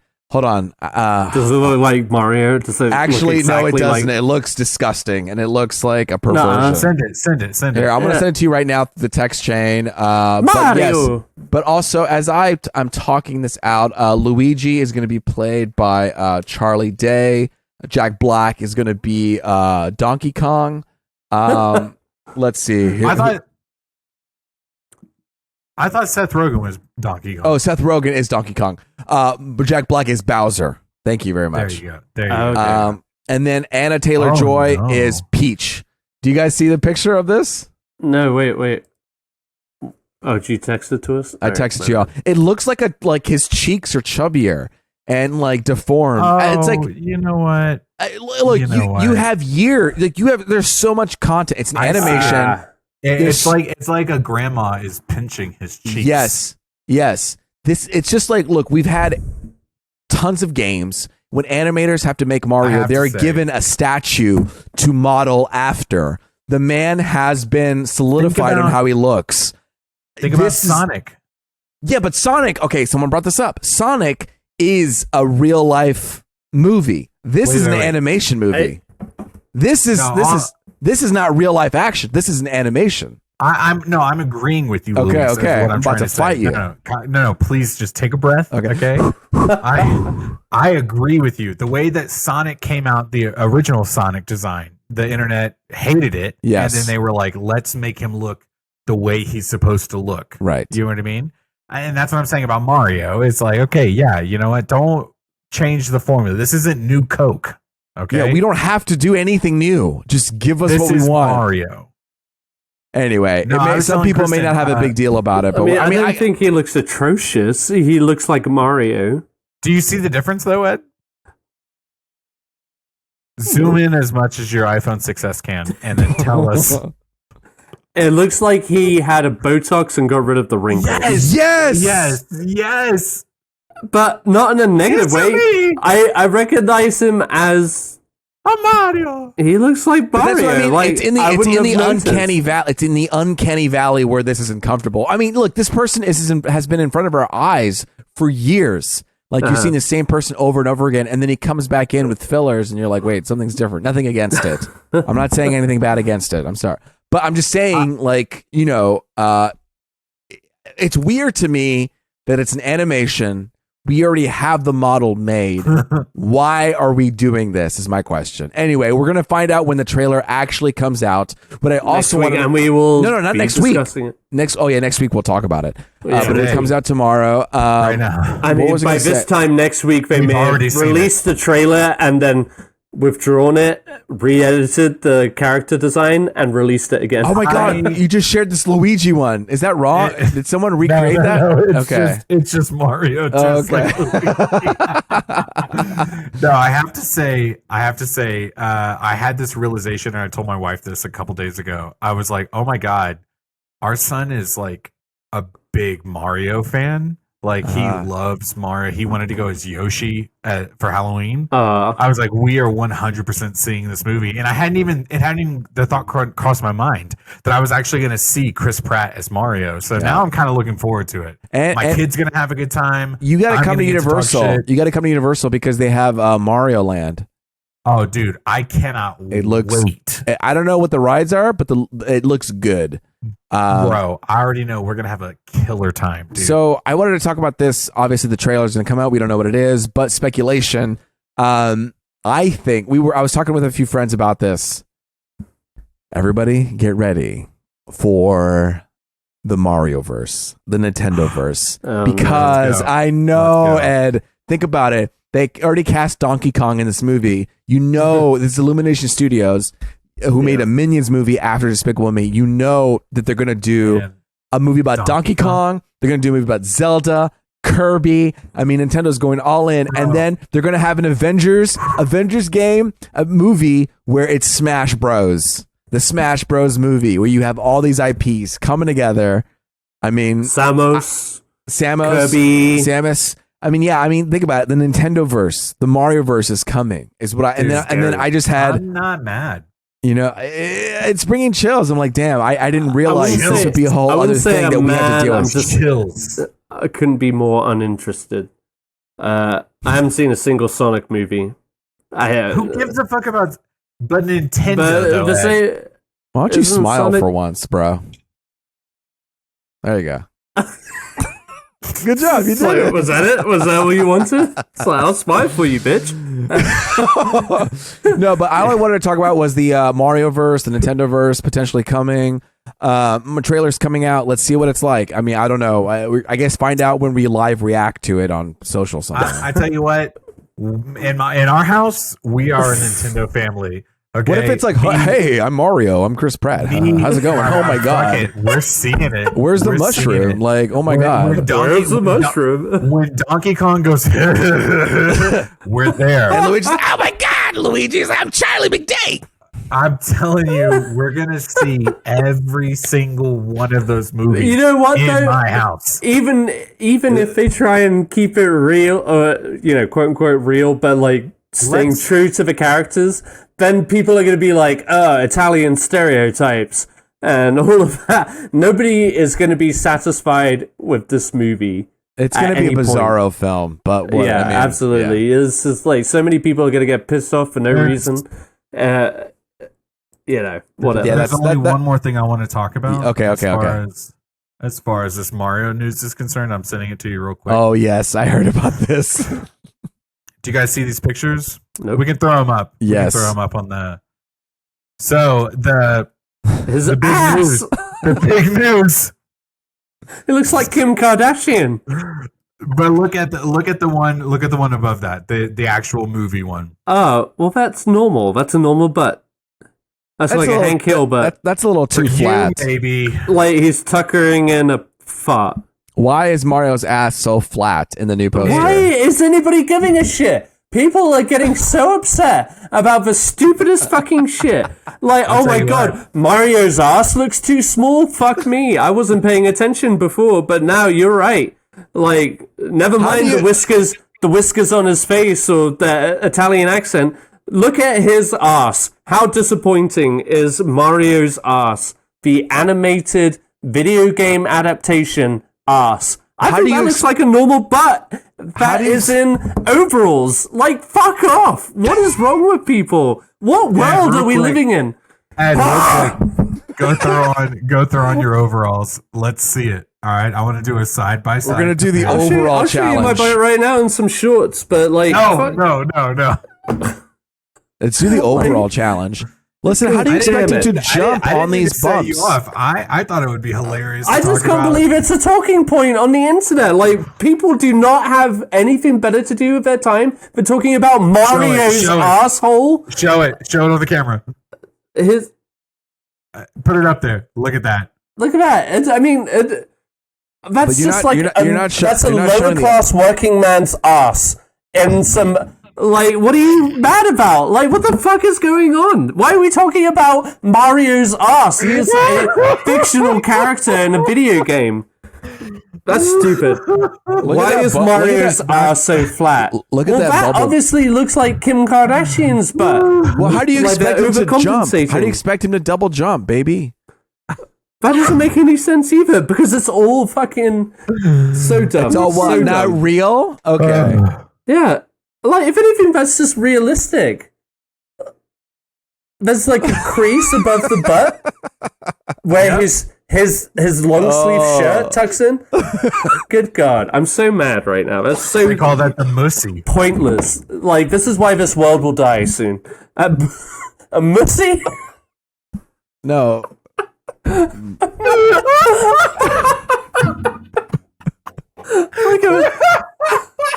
Like a mass? Like a man's ass? Oh my God.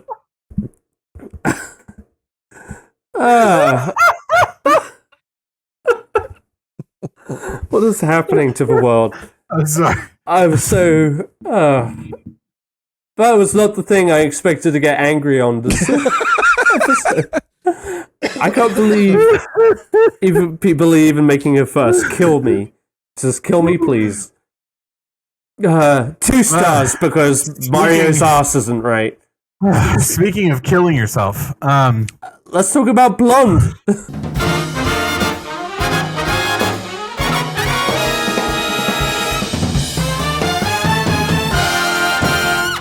Welcome back to Punch Drunk Nerd, where we don't care a jot about Mario's ass, but we do care about Ana de Armas. And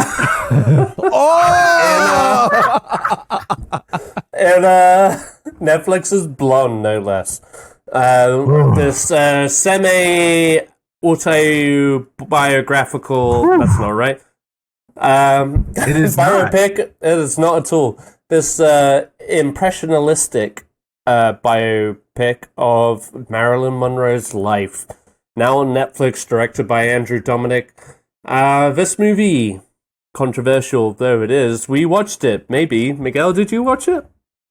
Why are you asking me? Because of all the people here, you would be the least likely to watch this movie and enjoy it. I don't like being singled out like this on the start. I was gonna wait until later to tell you if you hadn't watched it. Like, kill the suspense, man. Did you watch it? I'll tell you this. I tried watching it on my phone. Your phone? While I was at work, I was trying to get some things done. I've been listening to podcasts on my phone. I was like, let me just throw on a movie. I'll watch for a little bit while I'm trying to get some things done. Definitely not a movie you can just throw on. And then it was so jarring, and maybe not graphic right away, but for me it was. I was like, I got to turn this off. It's an NC-17. I can't do this at work. No, I had a whole spiel. In mind to tell you guys about how traumatized I was about this movie. But no, I really only got about 10 minutes into it before I was like, I have to take a breather. 10 minutes of your 2 hours and 47 minutes. I didn't even get to the moments. You know what I mean? I was like, this is too much. Did you even get as far as Ana de Armas taking on the role as Marilyn Monroe? I wish. There would have been something out of it. I think we're going to spoil some stuff. Oh no, we'll try not to. We spoil. are going to spoil some stuff. Well, we'll try not to Miguel, spoil. you know what? Spoiler alert: No, Marilyn Monroe dies. Let me tell you this. Because I was so ashamed that I couldn't finish the movie, I did watch a couple of reviews, couple of recaps on YouTube. Yeah. I feel like I'm gonna watch it. I'm gonna be able to keep up with some of your talking. This is good because I didn't, and I would anyway. Okay, no, all right. I will say this, Miguel. Whilst watching this, all I could think of, that's not a lot. I mean, don't that's single me out. I know it's your birthday. I'm not even trying to. I'm not trying to even hate on you. I'm just like, Miguel would hate this movie. I don't know why this is our future discussion. I appreciate you saying I acknowledge that. This is a movie that once I watched it, I was just like, I wouldn't even try to get Miguel to watch this. I appreciate you saying that. Happy birthday, Ed. Thank you. Right? There are movies that I will see that I'm like, yeah, I think Miguel would enjoy this if he gave it a chance. But this movie was not that movie. Listen, I'll just very briefly say that, yes, that was one of the things I was thinking about, was just like, there's a lot of movies. Yeah, there's a lot of foods. I was thinking about in food terms. There's a lot of foods out there that I would be like gross when you say it, but I would try it like when in Rome kind of deal. Yeah. Sure. Like, I was at lunch with coworkers the other day, and they were talking about how they had eaten like chocolate covered grasshoppers. And of course, it sounds like kind of gross, but when you're presented with it, you're kind of like, let me try it. Well, eat it. I'm not going to be a bitch. You know, somebody went to a great deal of effort to make this. Yes, and that is how I feel about this film. People went through great efforts to make it. Yeah. Unfortunately, baby, it just was not for me. Am I the baby in this situation? It's the chocolate grasshopper to your movie-going experience. Ed has conned me into a lot of movies. Con? That's such a harsh word. I'm sorry if you didn't agree. I don't think I was in the conning game. I think I was just genuinely excited about a movie. Tell the truth. That lesbian movie, the blue is the warmest color. I lied to you to get you to lied. See it. That is a con. That's a little different. To see that. That is a straight up con. All right. Okay, but I want full disclosure. Your wife was included in that. She conned you too. Yeah. And I've been speaking to lawyers, okay? Conned, sure, whatever. I got you to watch a movie that we were both excited about. And you know what? It wasn't that bad. But this one is an interesting one. Luis. Yes. You did watch it. I did watch it. And you watched it on a TV. I did. And you watched it with... Did Sarah watch it with you? We did. We both watched it. Me and Sarah watched it, yes. I also watched it with my Sarah. Yes. And... Yeah, let's hear your initial thoughts. I mean, look, coming literally right after the movie ended, credits rolling, I think both of us were just sitting on the couch and like, damn. I think we were both impacted by it. I think it was something that we both kind of had moments where we cried. And I think there are moments that were, impactful. I think we both felt affected by the film. And I think we both, at the end of it, I think we both did like the film. Okay. And obviously, we talk about it being a controversial film, and that's something that, we were kind of in a cave at a time when we were just like, oh, wow, like this is really like, what a life and impactful. And, there's a lot, like all the interesting direction it was going for. I didn't mind it. I know people were complaining about the black and white and the color changes. I think that it actually did have a purpose. I don't think that it was just like nonchalant. I think the aspect ratio change is something I like too. Listen, I mean, I like people utilizing different tools of cinema. And there was a moment when I was like, my jaw dropped. And I was like, holy shit, I didn't know you could do that in movies, And so there was a lot of cool moments like that. And you know what? If it's too much or if you feel like it's up his ass, then that's how you feel. But at least he's swinging for the fences, or at least he's trying something. A lot of times we get all these mid shots. I'd like to see something different. Like, how can we change the framing of it? How can we change how it's even processed? And so I don't mind the expertise. I don't mind the expression. Does it feel a little bit more like a Poe movie? Sure. But I didn't mind it as much. And obviously now I'm kind of reading or hearing. I actually haven't heard or read too much, but from the few things that have come, I know there's some controversial things about it. I know that it didn't align with like the true story of Norma Jean. Okay. I'm going to call it Norma Jean. And so that was unfortunate. And I think it would have been nice to have some sort of like, like prefacing up top to at least inform audiences that this isn't like how Marilyn Monroe's life is. But I mean, on a separate note, which biopics are very like they make people into almost Greek myths. You know what I mean? Like it never really happens, and their real story never is fully said. They just become like Greek myths and stories and like tales that you tell people to kind of like almost I don't know. I can't think of the word, but what I'm saying here in The Blonde, it was super extreme. Like it was very different from her life. So I think that was like a problematic thing that people were flagging, right? I don't know. Sure. But afterwards I did enjoy it. I mean, the black and white color, I don't know what you thought of it. I thought of the color portion being in the lens of Nora Jean, and then the black and white being through Marilyn Monroe. So, you know, like I remember there's a conversation she had with the baseball player. She was in black and white. The way that when she's performing or when things are a little bit more romantic or Hollywood, it's black and white. But when things got really real, it was super vibrant. Yeah, when things got really real, it was all color. And there was that one moment when she was excited about her dad and she thought it was her dad coming. And then at that first moment in the theaters, we got a full frame, no bars on the screen. I was like, holy shit, this is filling up the screen with full color. And it's all I felt was like, okay, Marilyn or Norma Jean is excited. Like her life is full and it's just like the whole world is bigger and she can't wait to meet her father. And then we finally get to that. It's not literally this black box anymore. It's expanded exactly into until you find out who it is, and then the aspect ratio changes with it, and it becomes almost suffocating because it shrinks back down into a 4x3 square, and you just feel like like choked to it. Absolutely. So I think that there are attempts being made. I don't think it is blindly done.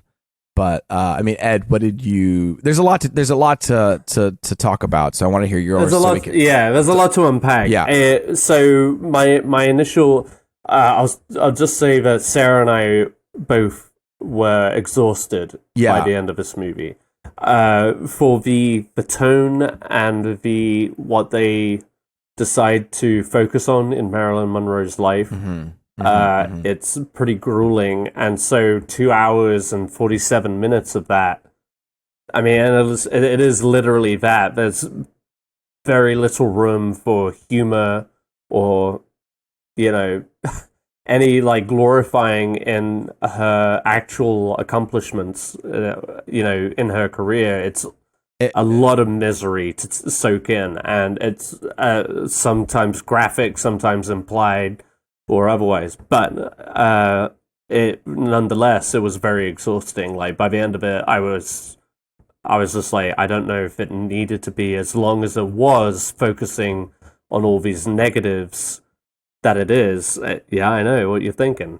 I was pumped for this movie to be 4 hours long, which apparently the original cut was.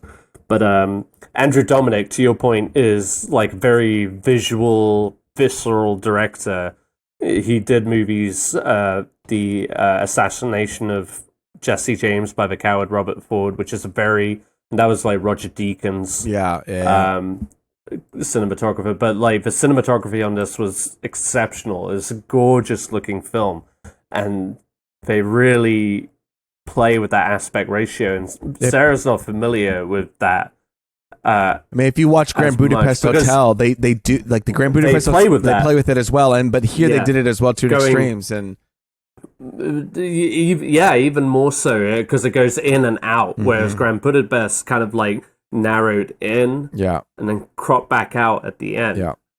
Whereas this movie, it's all over the place, and not in a bad way at all. It's so stunning, and what is important to know about this film going in is that it's not just like one straight cohesive through line of Marilyn Monroe's life. It does follow her life from when she was a child to her death, but what it does is it takes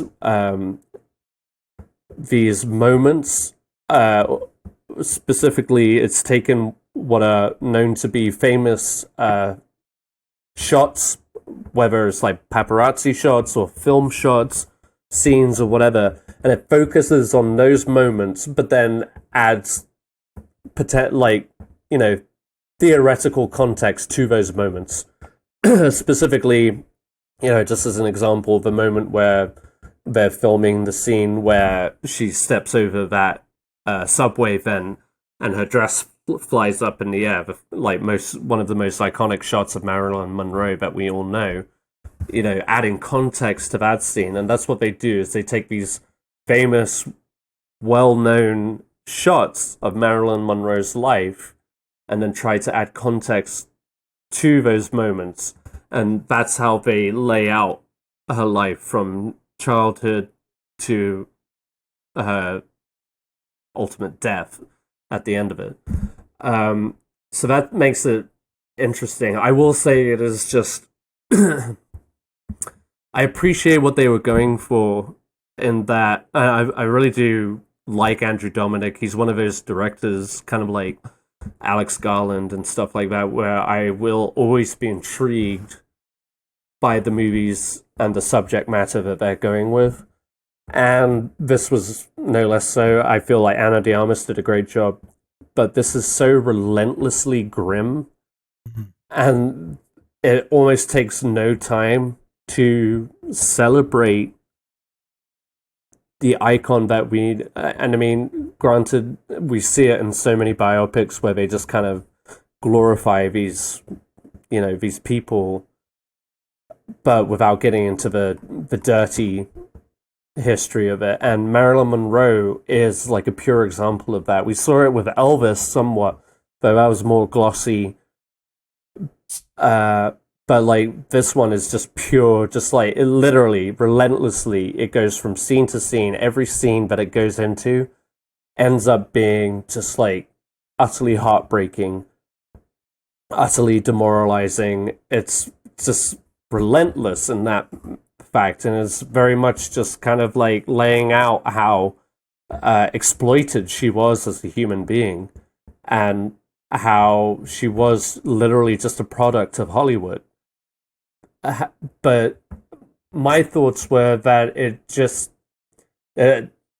it's so brutal that it doesn't even allow her, Marilyn Monroe, those moments of clarity of just like what she did achieve in that, because she was like a civil rights activist. She was like obviously like a great showman.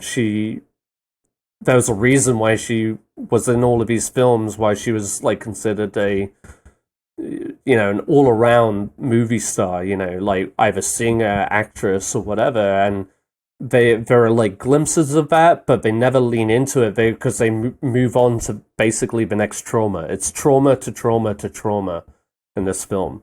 And like I said, by the end of it, Sarah and I were just like fucking exhausted by it. It's a gorgeous looking film, but it just holds nothing back to a point where you wonder, just like, I mean, you feel kind of dirty watching it, but you also, and you feel sorry for Marilyn or Norma Jean, but you just kind of want like a glimpse or just like a shimmer of, the greatness that was Marilyn Monroe.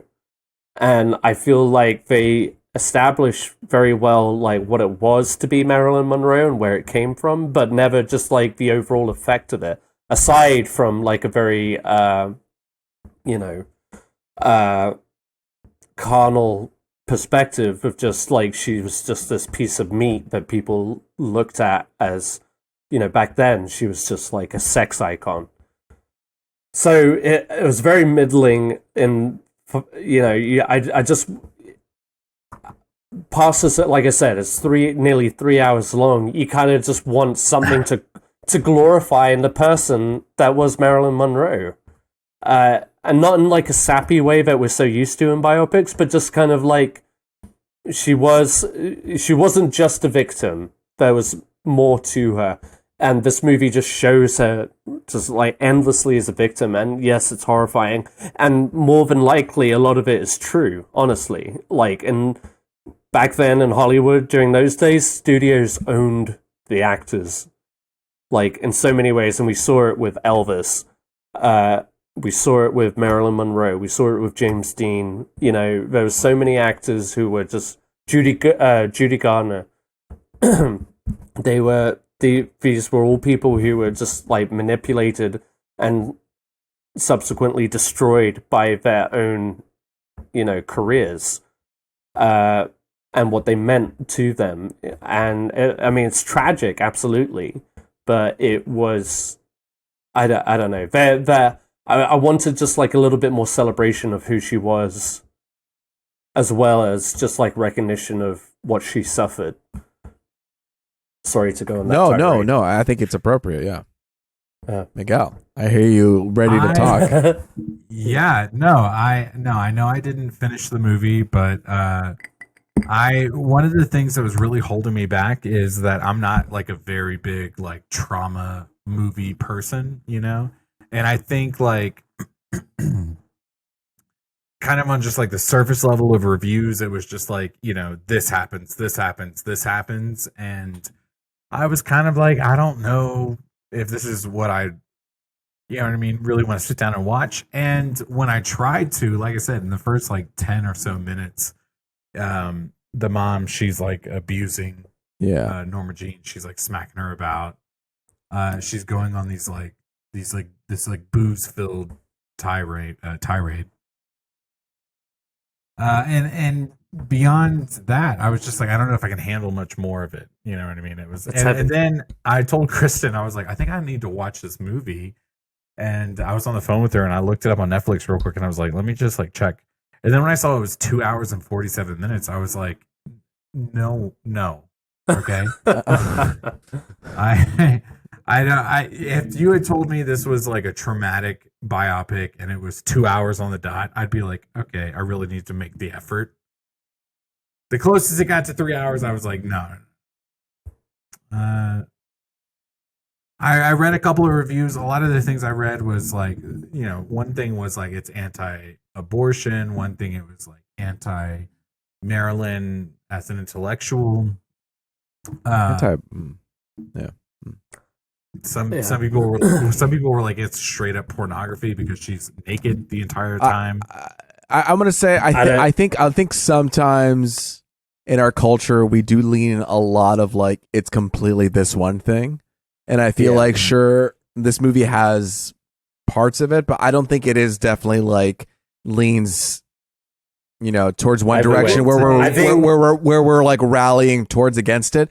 I understand it, but I think it was a deliberate option or choice rather from the director to be obviously controversial and also just unabashedly, and also doesn't feel like they were just like, we're going to be this thing. You know what I mean? I feel like there is a little bit of nuance on why those decisions were made, and also probably, there is a thought behind it because I mean, when we were watching it, we felt impacted by certain things and moments where it felt true to pull those moments out, where it's like, oh, it makes sense to do that. I mean, a lot of those times it was repeated a lot of times, so people might complain like, hey, this is the focal point, and so it was unnecessary to focus it on this much, which I can understand. Right. But I think to outright say that it was just this one purpose and thing, it's there's more nuance, there's more gray to that than I think is black and white that people may see. Yeah, I totally agree. But I understand their sentiment, Yeah,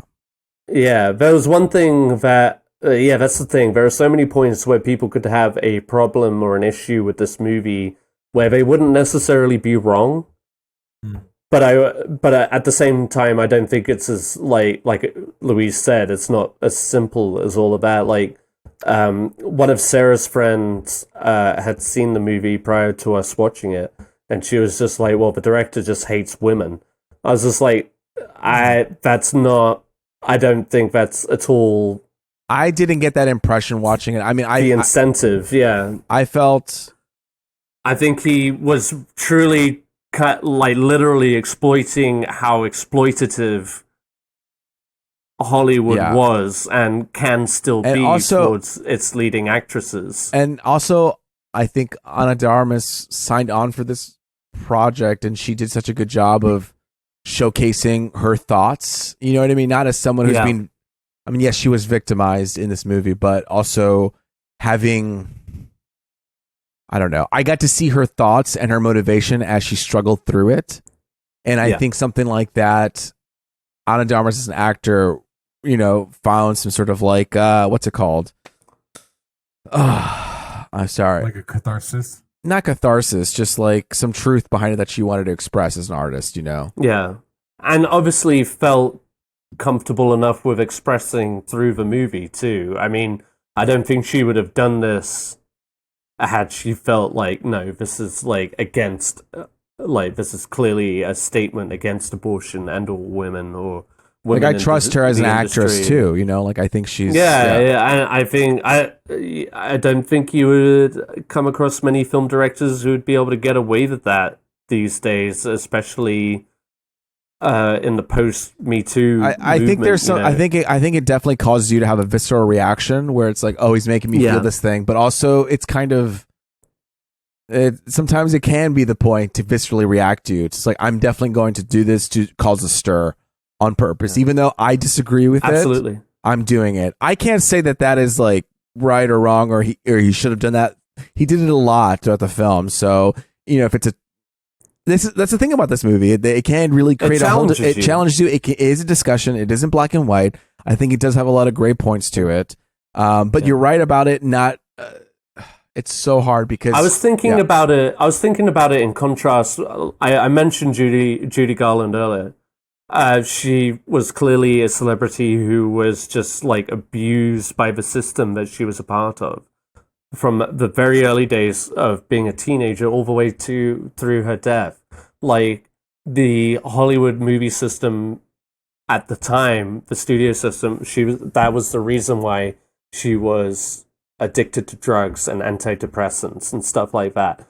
And the same is true of Marilyn Monroe. She was literally, and I think this movie expresses it pretty well, was that she was a product. And they could have leaned into more of how she herself developed that persona. But like Marilyn Monroe, from Norma Jean to Marilyn Monroe, was a product of Hollywood, of what Hollywood was looking for at the time, and how Hollywood casted their movies and how they sought to promote their movies. And it there are one or two ways to go around a biopic like that, and this one went with the darker side, which and it hits on elements that we all were, kind of aware of, but like subconsciously are afraid to tackle, socially, because it's just like, it's so upsetting. It can be so upsetting. The fact that she did probably go through a lot of these traumas just getting into the industry and going through the industry and rising as a star. Like, all of this shit probably did happen, if not to her, to so many other people. And that, eventually led to her all too early death. But it's, So to that, I think it's like, admirable. And like, I don't think Andrew Domink went into this thing thinking, I need to worry about. I think he went into this with zero fucks and just calling it how it is, And it's rough. It is fucking rough. It's a rough movie to get through, and it's a grueling 3 hours. It's a gorgeous film. There are some moments, great performances by Ana de Armas, great performances all around, and You go through those stages in her life, like I said, from childhood to her death, and it highlights why, maybe all too briefly, it highlights just like why she was that cultural phenomenon. I know that scene when she's like driving through and she's seeing all these like fathers with her daughters, and he's like, she's like, and then spoiler alert, she crashes into the tree. That whole back and forth was like pretty impactful for me and Sarah for some reason. Like we both were like it was an impactful thing of just, I don't know. Yeah. I think this movie also could have been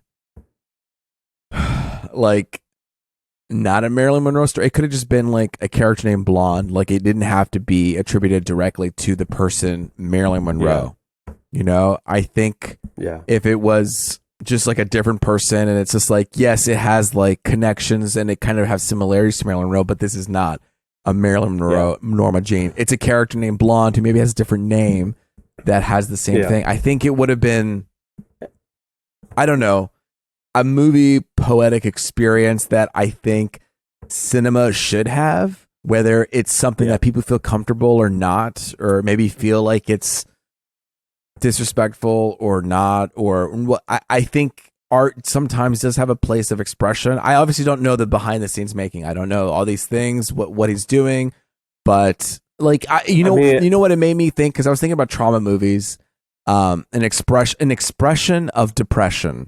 You know, I think there are moments where some movies are allowed to express an emotion fully. This is separately talking from Blonde. Now I'm on another subject here, but I think movies that express depression and just like want to cathartically express it without a happy ending, I think that is a valid space to have in movies. Yeah, not everyone needs to see it, but I think if someone wants to express that and to show it, even I think that's, I don't know, should be maybe an art thing. Like I'm thinking of movies like Antichrist, Lighthouse, Requiem for a Dream. Like these are not all happy movies. They all have depressing things that are slammed with you that don't have light moments, and you are beaten to it. Talking about Andrew Domink, I mean, he did The Assassination of Jesse James, which was not this glossy, almost ritualistic highlight of a cowboy's like exploits. It was like a kind of deep and disturbing dive into a Western mythology, but like tackling again those kind of realisms that comes with that character. Like it wasn't like a pro Jesse James, like he was a gunslinger in the West, you know, famous like Robin Hood of the West. He was kind of like a mentally disturbed individual who probably bipolar, who was paranoid, and leading up to his death, or rather his assassination, was, you know, going through all kinds of shit with the people that he kept close to him. And I think he does the same exact thing here. Andrew Domink, I mean, just obviously in a different landscape, you know, where that was like the Old West, but like a real interpretation of the Old West. This is similar in that it's like Hollywood, old-time Hollywood, with like a very well-known historical figure. That's right. And I think that's what Andrew... They should have prefaced that this is not in any way like her real life, or at least just use a different person. You know what I mean? I think that's true, because it's still, and it's important to remember that this is based on a fictionalized, like it's a novel on Marilyn Monroe's life. So, which should have been noted, I think. Yeah. It should have been noted, and I mean, obviously they credit the novel in the movie, but I think people going into this thinking it's just kind of like a cut and dry biopic, in for the surprise of a century. Yeah. But it's rough. But like, I think that's just the kind of director that Andrew Domink is. He's a very artistic director. He kind of cuts to the bare bones of these historical personas. Like I said, with Jesse James and or Marilyn Monroe, it's not like a glossy biopic like we've seen so many times with these kind of I mean, what was the last movie? It was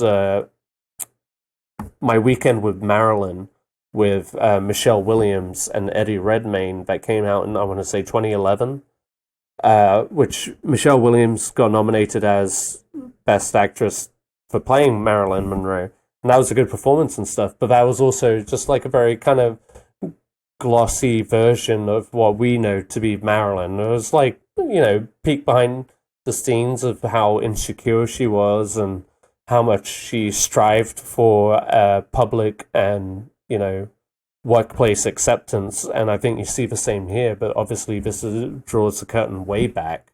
You're seeing into her personal life, but it's important to remember that yes, this is based off of a novel. It's not like fact by fact of her life. So I will say it was cool that I didn't realize this, but she married Arthur Miller. Yeah, played by Adrian Brody in the movie. I didn't know that, and when I saw, it, I was like, oh damn, that's cool. It's like I didn't know she, because she was. It did seem like was she actually into plays and like Chechka, like. Yeah, I think that was like a very brief moment in the movie, which again, maybe again they could have highlighted more of, is just like her intellect. She was, by all accounts, a very intelligent woman. I thought that was really cool. Yeah, to see that. I didn't know that about. Like she was the one person that understood Arthur Miller's characters and stuff like that. But yeah, so all that to say, overall, let's say, I would recommend this only to people who are open to that kind of artistic leisure and these things. And like I said, I honestly believe, and I think it's very possible that a lot of these things that take place in this movie happened. Absolutely. Whether it's like verbatim or not, but similarly, these things happened. And if you can go into this with an open mind, I think this movie can give a lot of things, but it's a tough watch overall.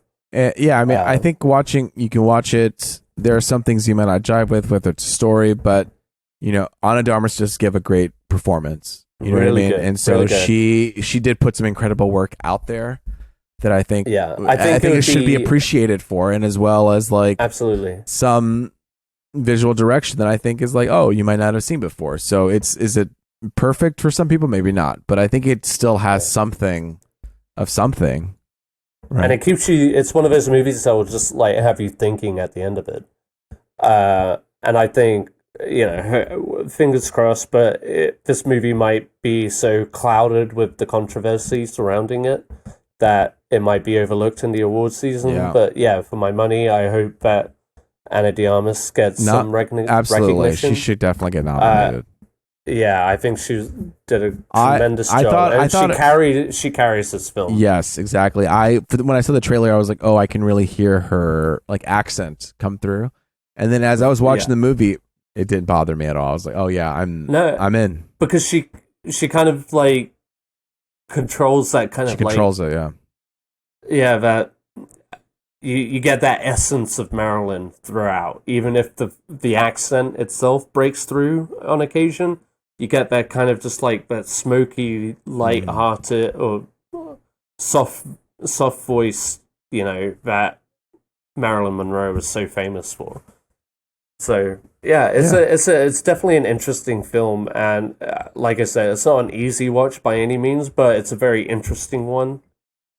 And I don't think it should be just written off as, like we've already discussed, as like a certain kind of one thing, because there's a lot going on in this film.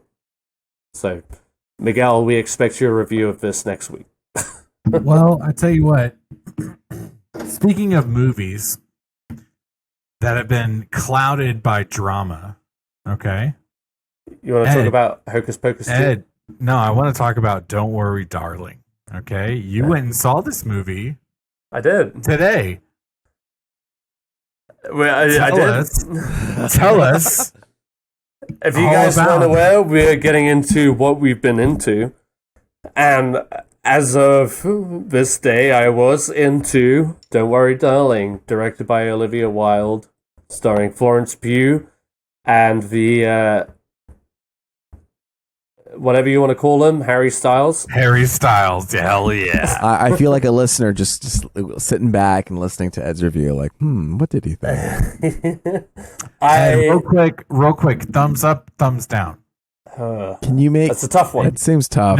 No. That's what I think it is. I think that's what I think it is too, Ed. He's putting it sideways. I think it is a very sideways movie. cut and dry, it's not necessarily a bad film. I think this film thinks it's something that it's not quite is. I think Olivia Wilde has stated some, influences from other films. I'm kind of blanking on most of them, but like one of them was like Inception and stuff like that. And I think this movie kind of starts off with that promise, but never fully fulfills on it and comes to terms with it. I think there's a lot of, however, I will say this, I think visually it's a fucking stunning film. I think that if the screenplay was a little bit more fleshed out, this movie could have been really good. One of the more talked about films of the year. Aside from the controversy. Aside from everything that's been talked about it. I feel like but like the set design, the costumes, the cinematography is all like outstanding, honestly. Like it's very well framed. It's like it shows a lot of promise for Olivia Wilde, and I hope that she, and I'm sure she will, I hope that she continues to make more movies. I just think that this was kind of like a missed opportunity in a lot of senses. What was missed about it? Like, did I don't know, did it not land? I'll say this. There's like, okay, there's the basic setup of, there's like a day-to-day routine of this like small society. Make it very not spoiler at all, because I really don't know much about it, so don't spoil too much. I really am trying to. It's set, like within like a small community, kind of base central of a unspecified desert. These people are going by kind of like the men of all these families are working for this company or program run by Chris Pine's character, who is like a central leader, influencer, however you want to frame it. And basically a day-to-day directive where chaos cannot affect the day-to-day routines that make everybody happy by just keeping like a regular routine. And Florence Pugh is the happy wife of Harry Styles. And then as the movie progresses, she starts thinking like, oh, there's shit amiss around here. But basically this movie kind of like dives into all of the, dives into all of these kind of twists and turns and irregularities about this day-to-day life.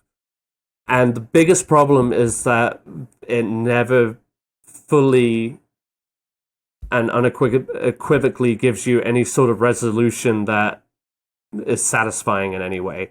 Like, it's a very well done movie. I think it's a very well acted movie. The script is the issue. The script is the issue. I don't think, like, literally, I think if this movie, the screenplay rather, had like 5 more years of just being fleshed out, right? Because there are so many things that are introduced but then left hanging in the story that I felt kind of unfulfilled by the end of it. Like, I was okay with the main central strand, that is Florence Pugh's storyline. I understood where it was coming from, where it led, and where it ended. And it just kind of leave it open-ended, but it doesn't necessarily give you all the answers. And that's okay in most cases, but there are so many other open ends, like the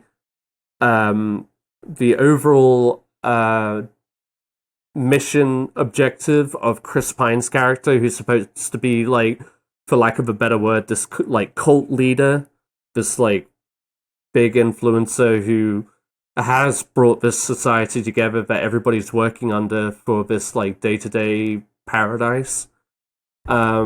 Same with Olivia Wilde's character, who is partnered with Nick Kroll. I forgot he was in this movie. Was he crazy in this movie, or is he wacky, or is he just playing straight? Barely in it. Okay, barely in it. He's playing it straight, but barely in it. And again, he's another role that isn't fleshed out enough to really bring any again, you just don't feel fulfilled from this side plot that's going on. There's like just like this very surface level approach to what could have been a deeper level movie on so many ends. I'm trying to avoid spoilers again. Yeah.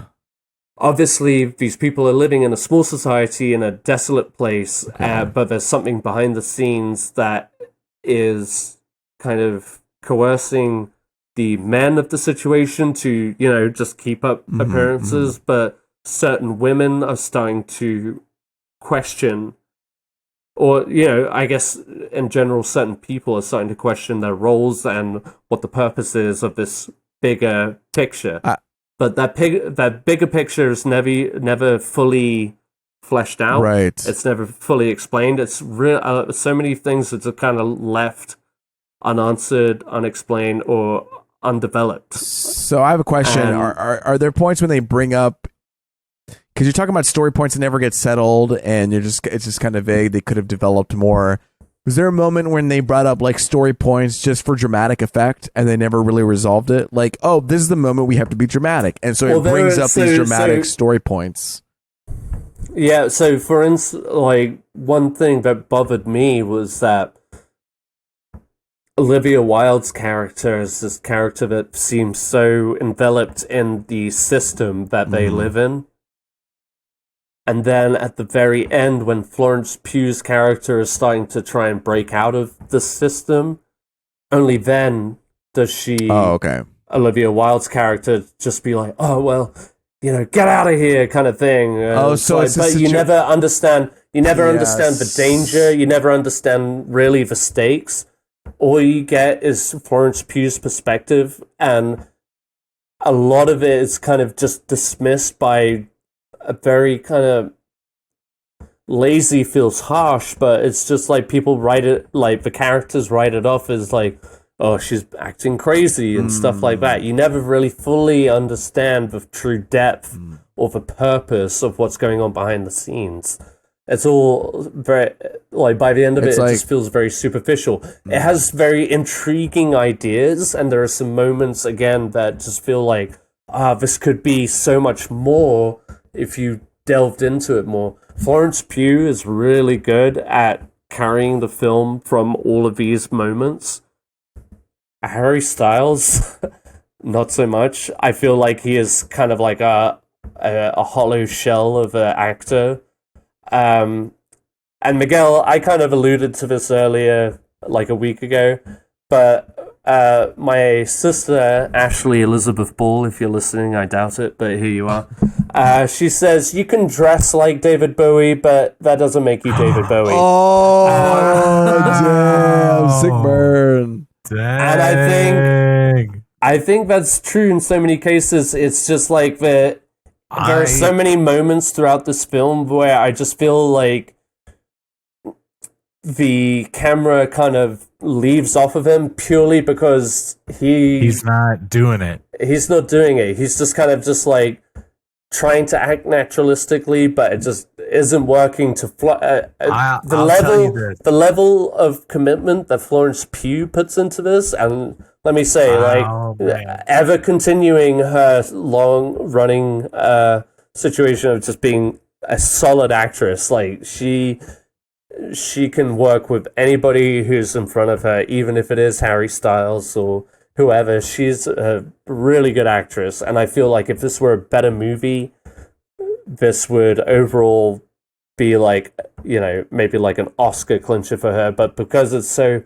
whole movie as a whole is so surface level deep as far as like the social commentary that it's trying to make or whatever, the twists and the turns, it's just like, it's nothing that we haven't necessarily seen before. It does have some interesting ideas, but it's not so fleshed out. And because of that, she is just kind of like, you're just kind of along with her on this ride, but never really getting emotionally attached to any point of it. Yeah, if anything, you kind of get frustrated that it doesn't delve deeper into something more. I have to see this movie. Like, even though I've heard all these things, it's one of those things where like I have to see the movie and see it for myself, like the events that happen. I also want to say, looking at the writing credits, because we're talking about the writing and everything else, it's great, the visuals, performance, but the writing, what's the story behind the writing?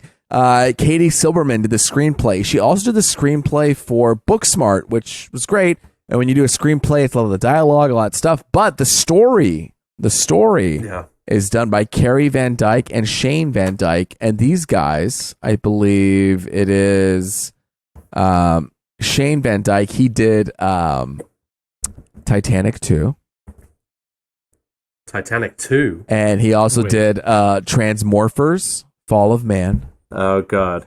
So if you understand what I'm putting down here, he has... and. Yeah. The day that was kind of cute. The Day the Earth Stopped. These are movies that were kind of riding on the coattails of other movies. I'm guessing that they kind of came up with a crazy plot that Olivia Wilde then hired her friend, Katie, to write the screenplay because she wrote the screenplay for Booksmart, so to kind of like elevate the story.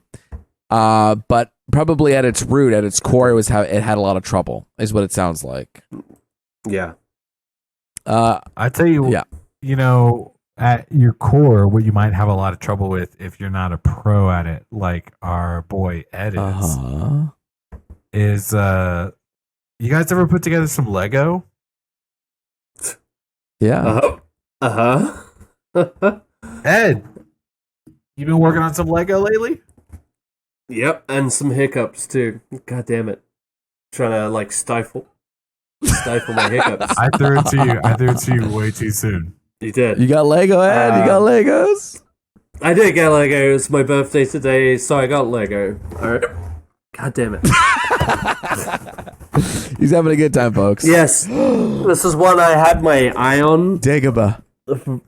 For a while, yep. It's the Jedi training on Dagobah from The Empire Strikes Back.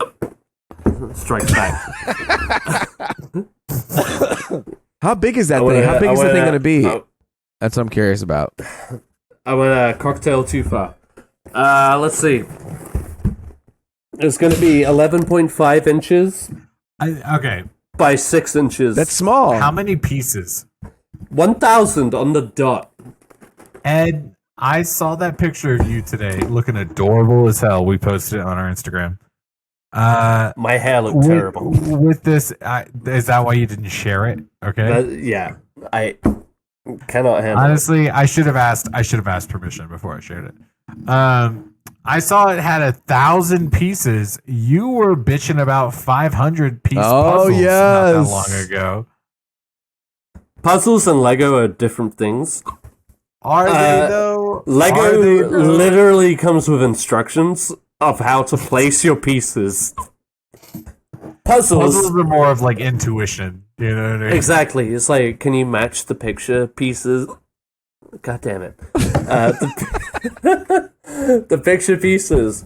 Anyway, so Lego's been coming out with these like little dioramas, specifically with Star Wars. I feel like they've done a few. God damn it.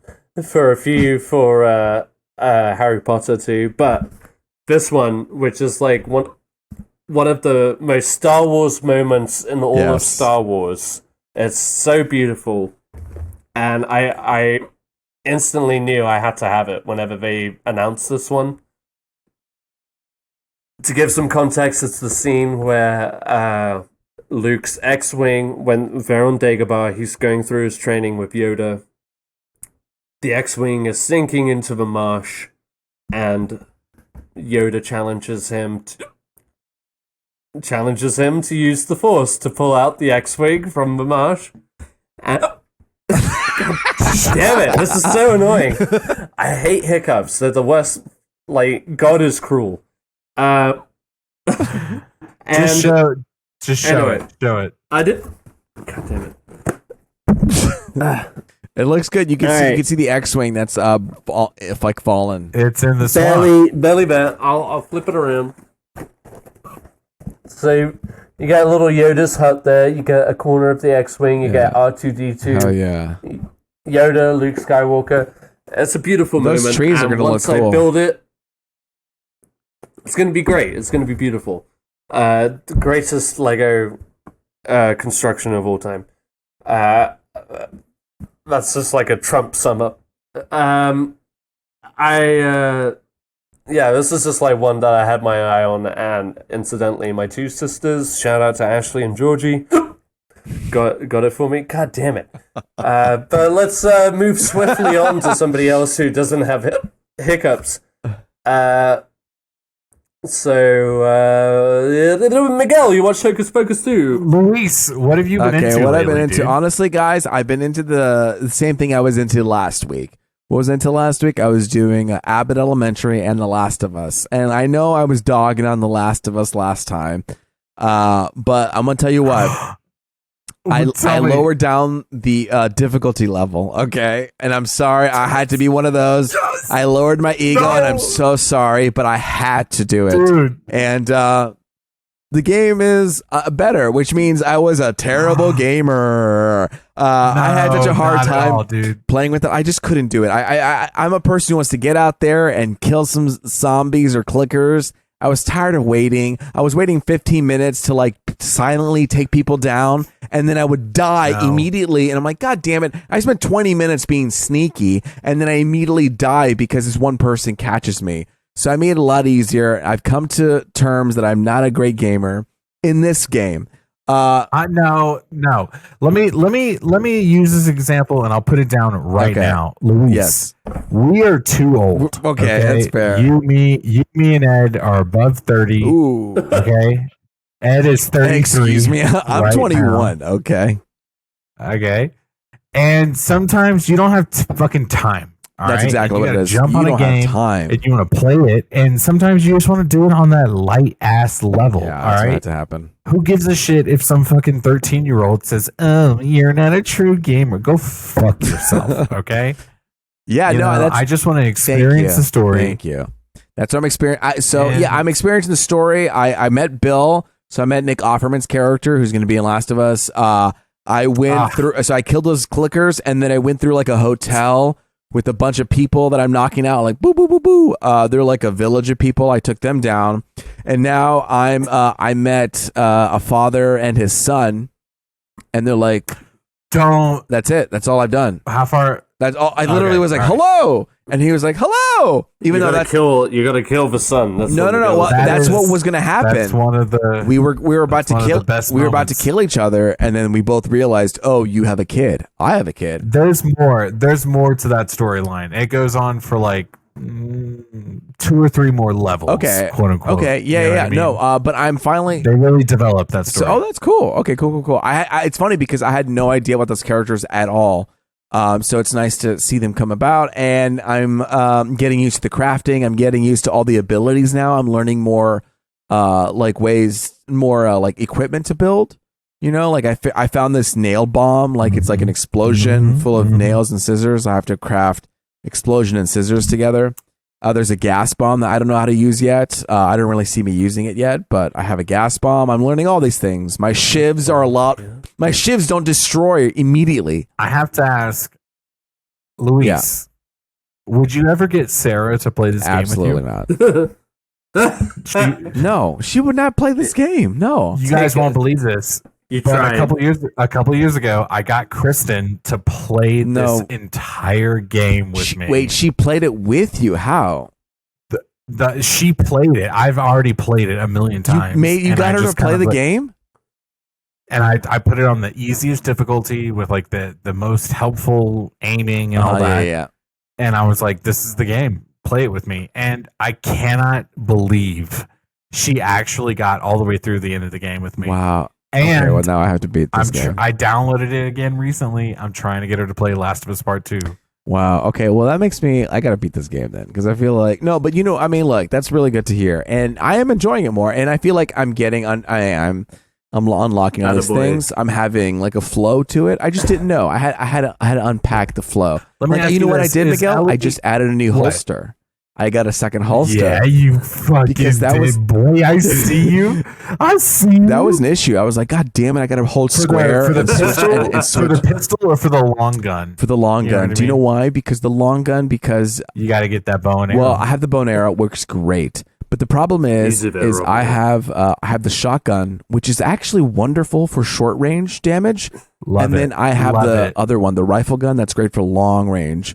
So I decided to upgrade my that one because I wanted to oscillate between shotgun and sniper or rifle, or shotgun and bow and arrow. Like long range and short range is what I wanted. I wanted the ability to have long range. How much ammo do you have for your rifle? Oh, bro, I don't know. I run out and then I get some more. Like, it's just completely an evolving situation. Bro, like sometimes that's that light difficulty, right? Sometimes there. I have none, and then sometimes I get a lot. So it really is just. And then let me ask. Yeah. One final question. How do you feel about Ellie thus far in the game? I mean, I love her. She's great. I love how she's a tough girl and she kicks ass. Very. No, she's annoying. Really? I didn't think she was annoying. I thought she was pretty cool. I think she's quite annoying, especially going from. I've played the first one a ton of times. I played the second one a ton of times. I recently played the second one and then went back to the first one. She is very annoying in that first game, but very intentionally. Yeah. You know what I mean? Like, she's a 14-year-old or so, and that's kind of like what a teenager is. You know what I mean? I will say also, like, the cutscenes are a lot slimmer now as I keep going to the game. There's one point in the game I was literally walking down hallways doing nothing, and I was like, "What the fuck is this?" I know. But you know what? It's a lot. It's better, and like now I'm getting in. Like I said, into the flow. I'm ready to go. I'm ready to beat the game. I'm here for it. Yeah, I mean, Last of Us. If you're only at Sam and what's his name, you have quite a lot of games to go. God damn it. Okay.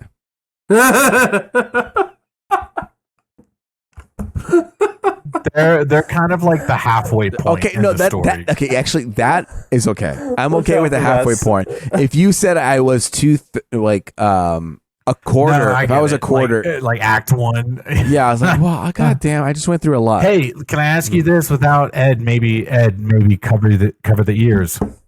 You're playing the game and you're that far in, and you've seen the trailer for the Last of Us TV show. Do you see some of the similarities thus far? No, it's incredible. When I first saw it, I was like, huh?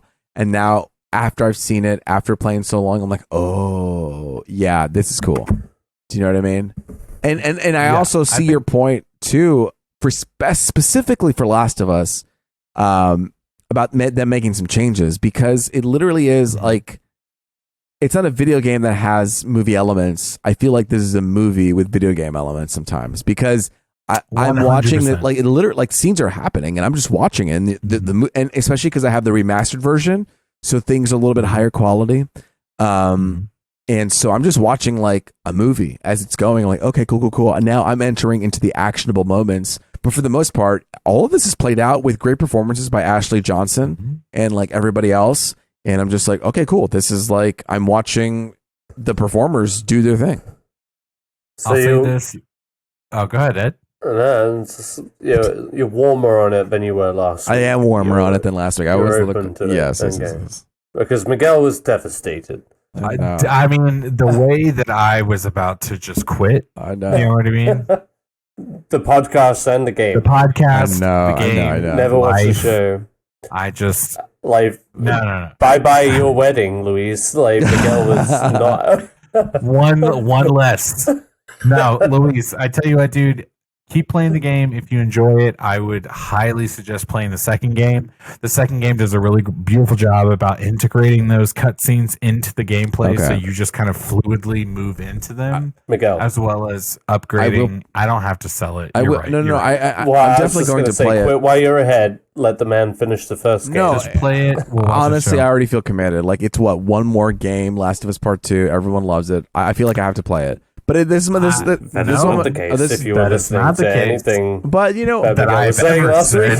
But listen, I know you said that. But people were divided on the second game. Oh, that's true. That's true. Not me. You know what the thing is? Okay. I like to experience it. I like to experience what the world experienced, and so even if I'm having a tough time with it, this is what I have. I have this game. Then I'm going to play Gotham Knights, and then I'm going to play God of War Ragnarok. Yeah. Bro, real quick, Luis, you are the reason I am so hyped for Gotham Knights. I was not ready to play that game at all, and then you got hyped for it, and I was like, I need a friend to play with. Dude. Like Miguel, you and me on the side, we have to figure out like the best time we can link up because I want to play this game with you. I looked it up already. It comes out the end of this month, and I'm already like, let me just budget real quick. Let's budget. It's tough because God of War Ragnarok also comes out like 2 weeks later. Next so month. This is what's going to happen. Yeah. I'm going to have both. I'm just going to have to oscillate between the two. Boom, boom, boom, boom, boom. It's fine. Luis, I'm fucking ready to go because I'll buy both. Because I want to be, I want to be like, as we do the campaign, I want us to reach out and catch us up on like, hey, where are you in God of War Ragnarok? Yeah. Where am I in God of War Ragnarok? And we can spill. That's it. That's another movie. Okay. Like I feel like if we were doing a God of War movie, you don't have to do action. I'm fine with if it was animation. Like, bro, you already know they're doing a Netflix one, right? Wait, is that really happening? Of God of War? Yeah. No, it's not. Are you kidding me? I'm dead serious. Damn. With who, Ed? Who, Ed? Well, I'm asking. Oh. Who?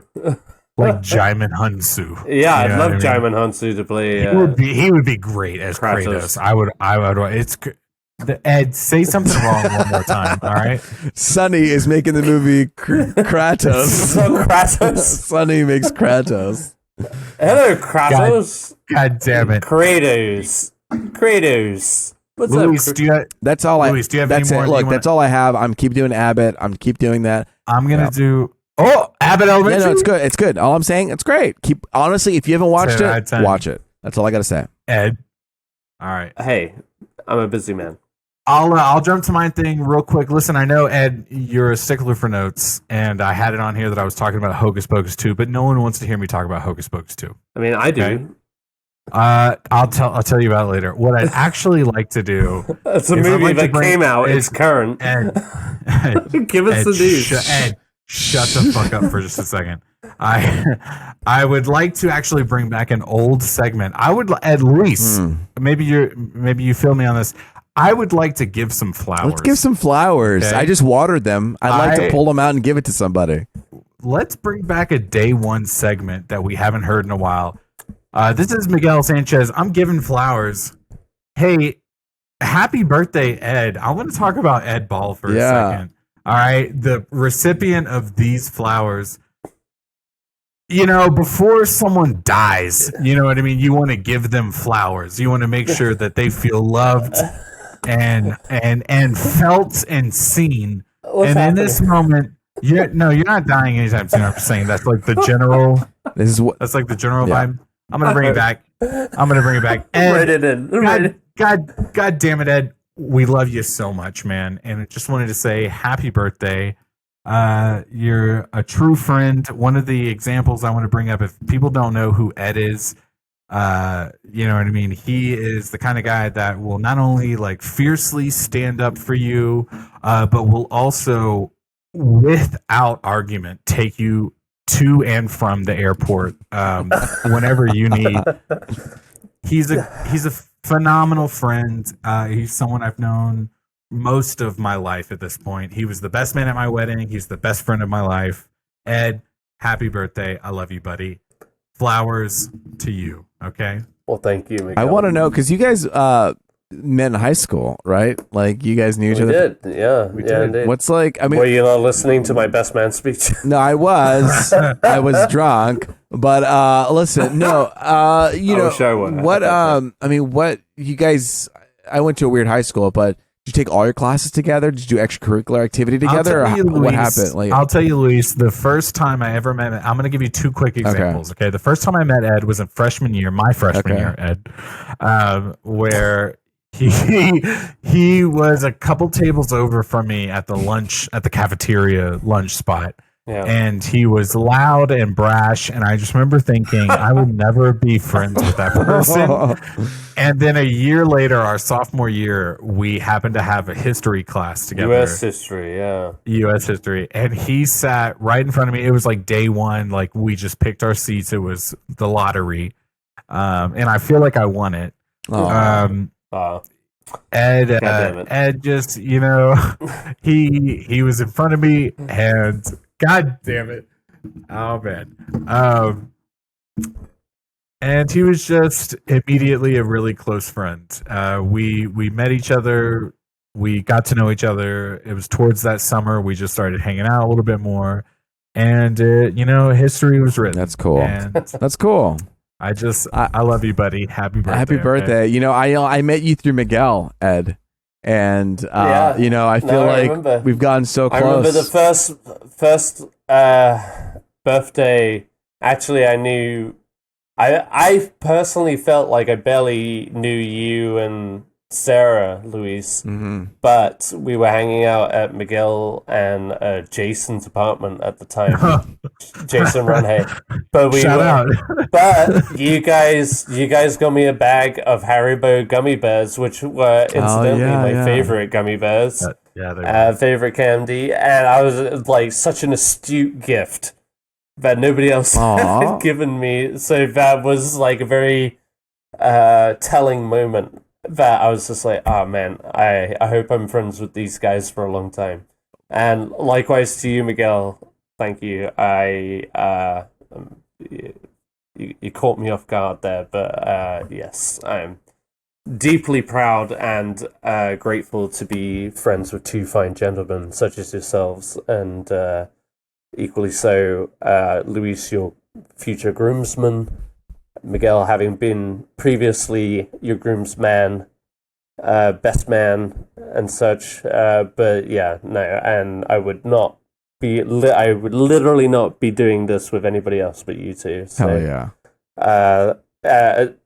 Also, the reason why I'm not doing something else tonight, but being on a podcast with you guys on my birthday. This is your birthday, yeah. It's just, I'm sure my family thought it was all weird. I was like, no, 9:00. I need you guys to leave. That's awesome. Have to go. I have a podcast to record. And so, thank you for the kind words. I appreciate it, and this has, if anything, been a joy to be a part of with you guys, and I appreciate that. So, and thank you for letting me haphazardly lead this podcast. I tackled and conquered my hiccups. You did. If you had not noticed, I will say, it's a good trick is to fold over your ears and chug a bottle of water. I don't know how, I don't know why, but somehow I folded my ears over with my headphones and then chugged a bottle of water. Poosh, nice. Gone. I will take that into consideration next time. I will do that. It's worked every time since Sarah introduced me to that little home cure. So, yeah. Well, that's it. I guess I'm the host, so I gotta close this one out. Sorry, I've got to yell into the earphones. So, yes, there it is. There has been and always will be the three of us, Punch Drunk Nerd. We're talking about our news, our movies, our TV, our games, our characters, everything that makes us happy, that makes us tick, that makes us want to come back every week and talk about these things with you all, our loyal audience, which will continue to grow, I'm sure, between now and my next birthday. That's right. Where we will be millionaires by that point. Anyway, yes, fuck you all in Miguel's motions. I will say, everybody. I will say, everybody. Next week we will not be having a podcast. We're going to have our first week break from the podcast due to just circumstances. Yeah, I will be out of town. If you were wondering why we kept going each week without taking a break, now is justification as to why we're taking a break. Yeah. This is like. Yeah, why do these guys keep doing it? I don't know, but we're going to take a break next week. We're going to take one little break, and then we're going to come back strong. Stronger than ever. More powerful, more potent. That's and right. For now, this was us Punch Drunk Nerds, Miguel Sanchez, the tres to our leches. Oh, yeah. Luis, our groom to be. In a year's time. And me, your birthday boy, call me Ed Ball, Till next time, thank you so much for listening. We're out. Later, Gators. Latest, guys. That's our sign off. Yes. I was trying to be you in that one. Later, Gators. Yeah, I forgot. Later, Gators.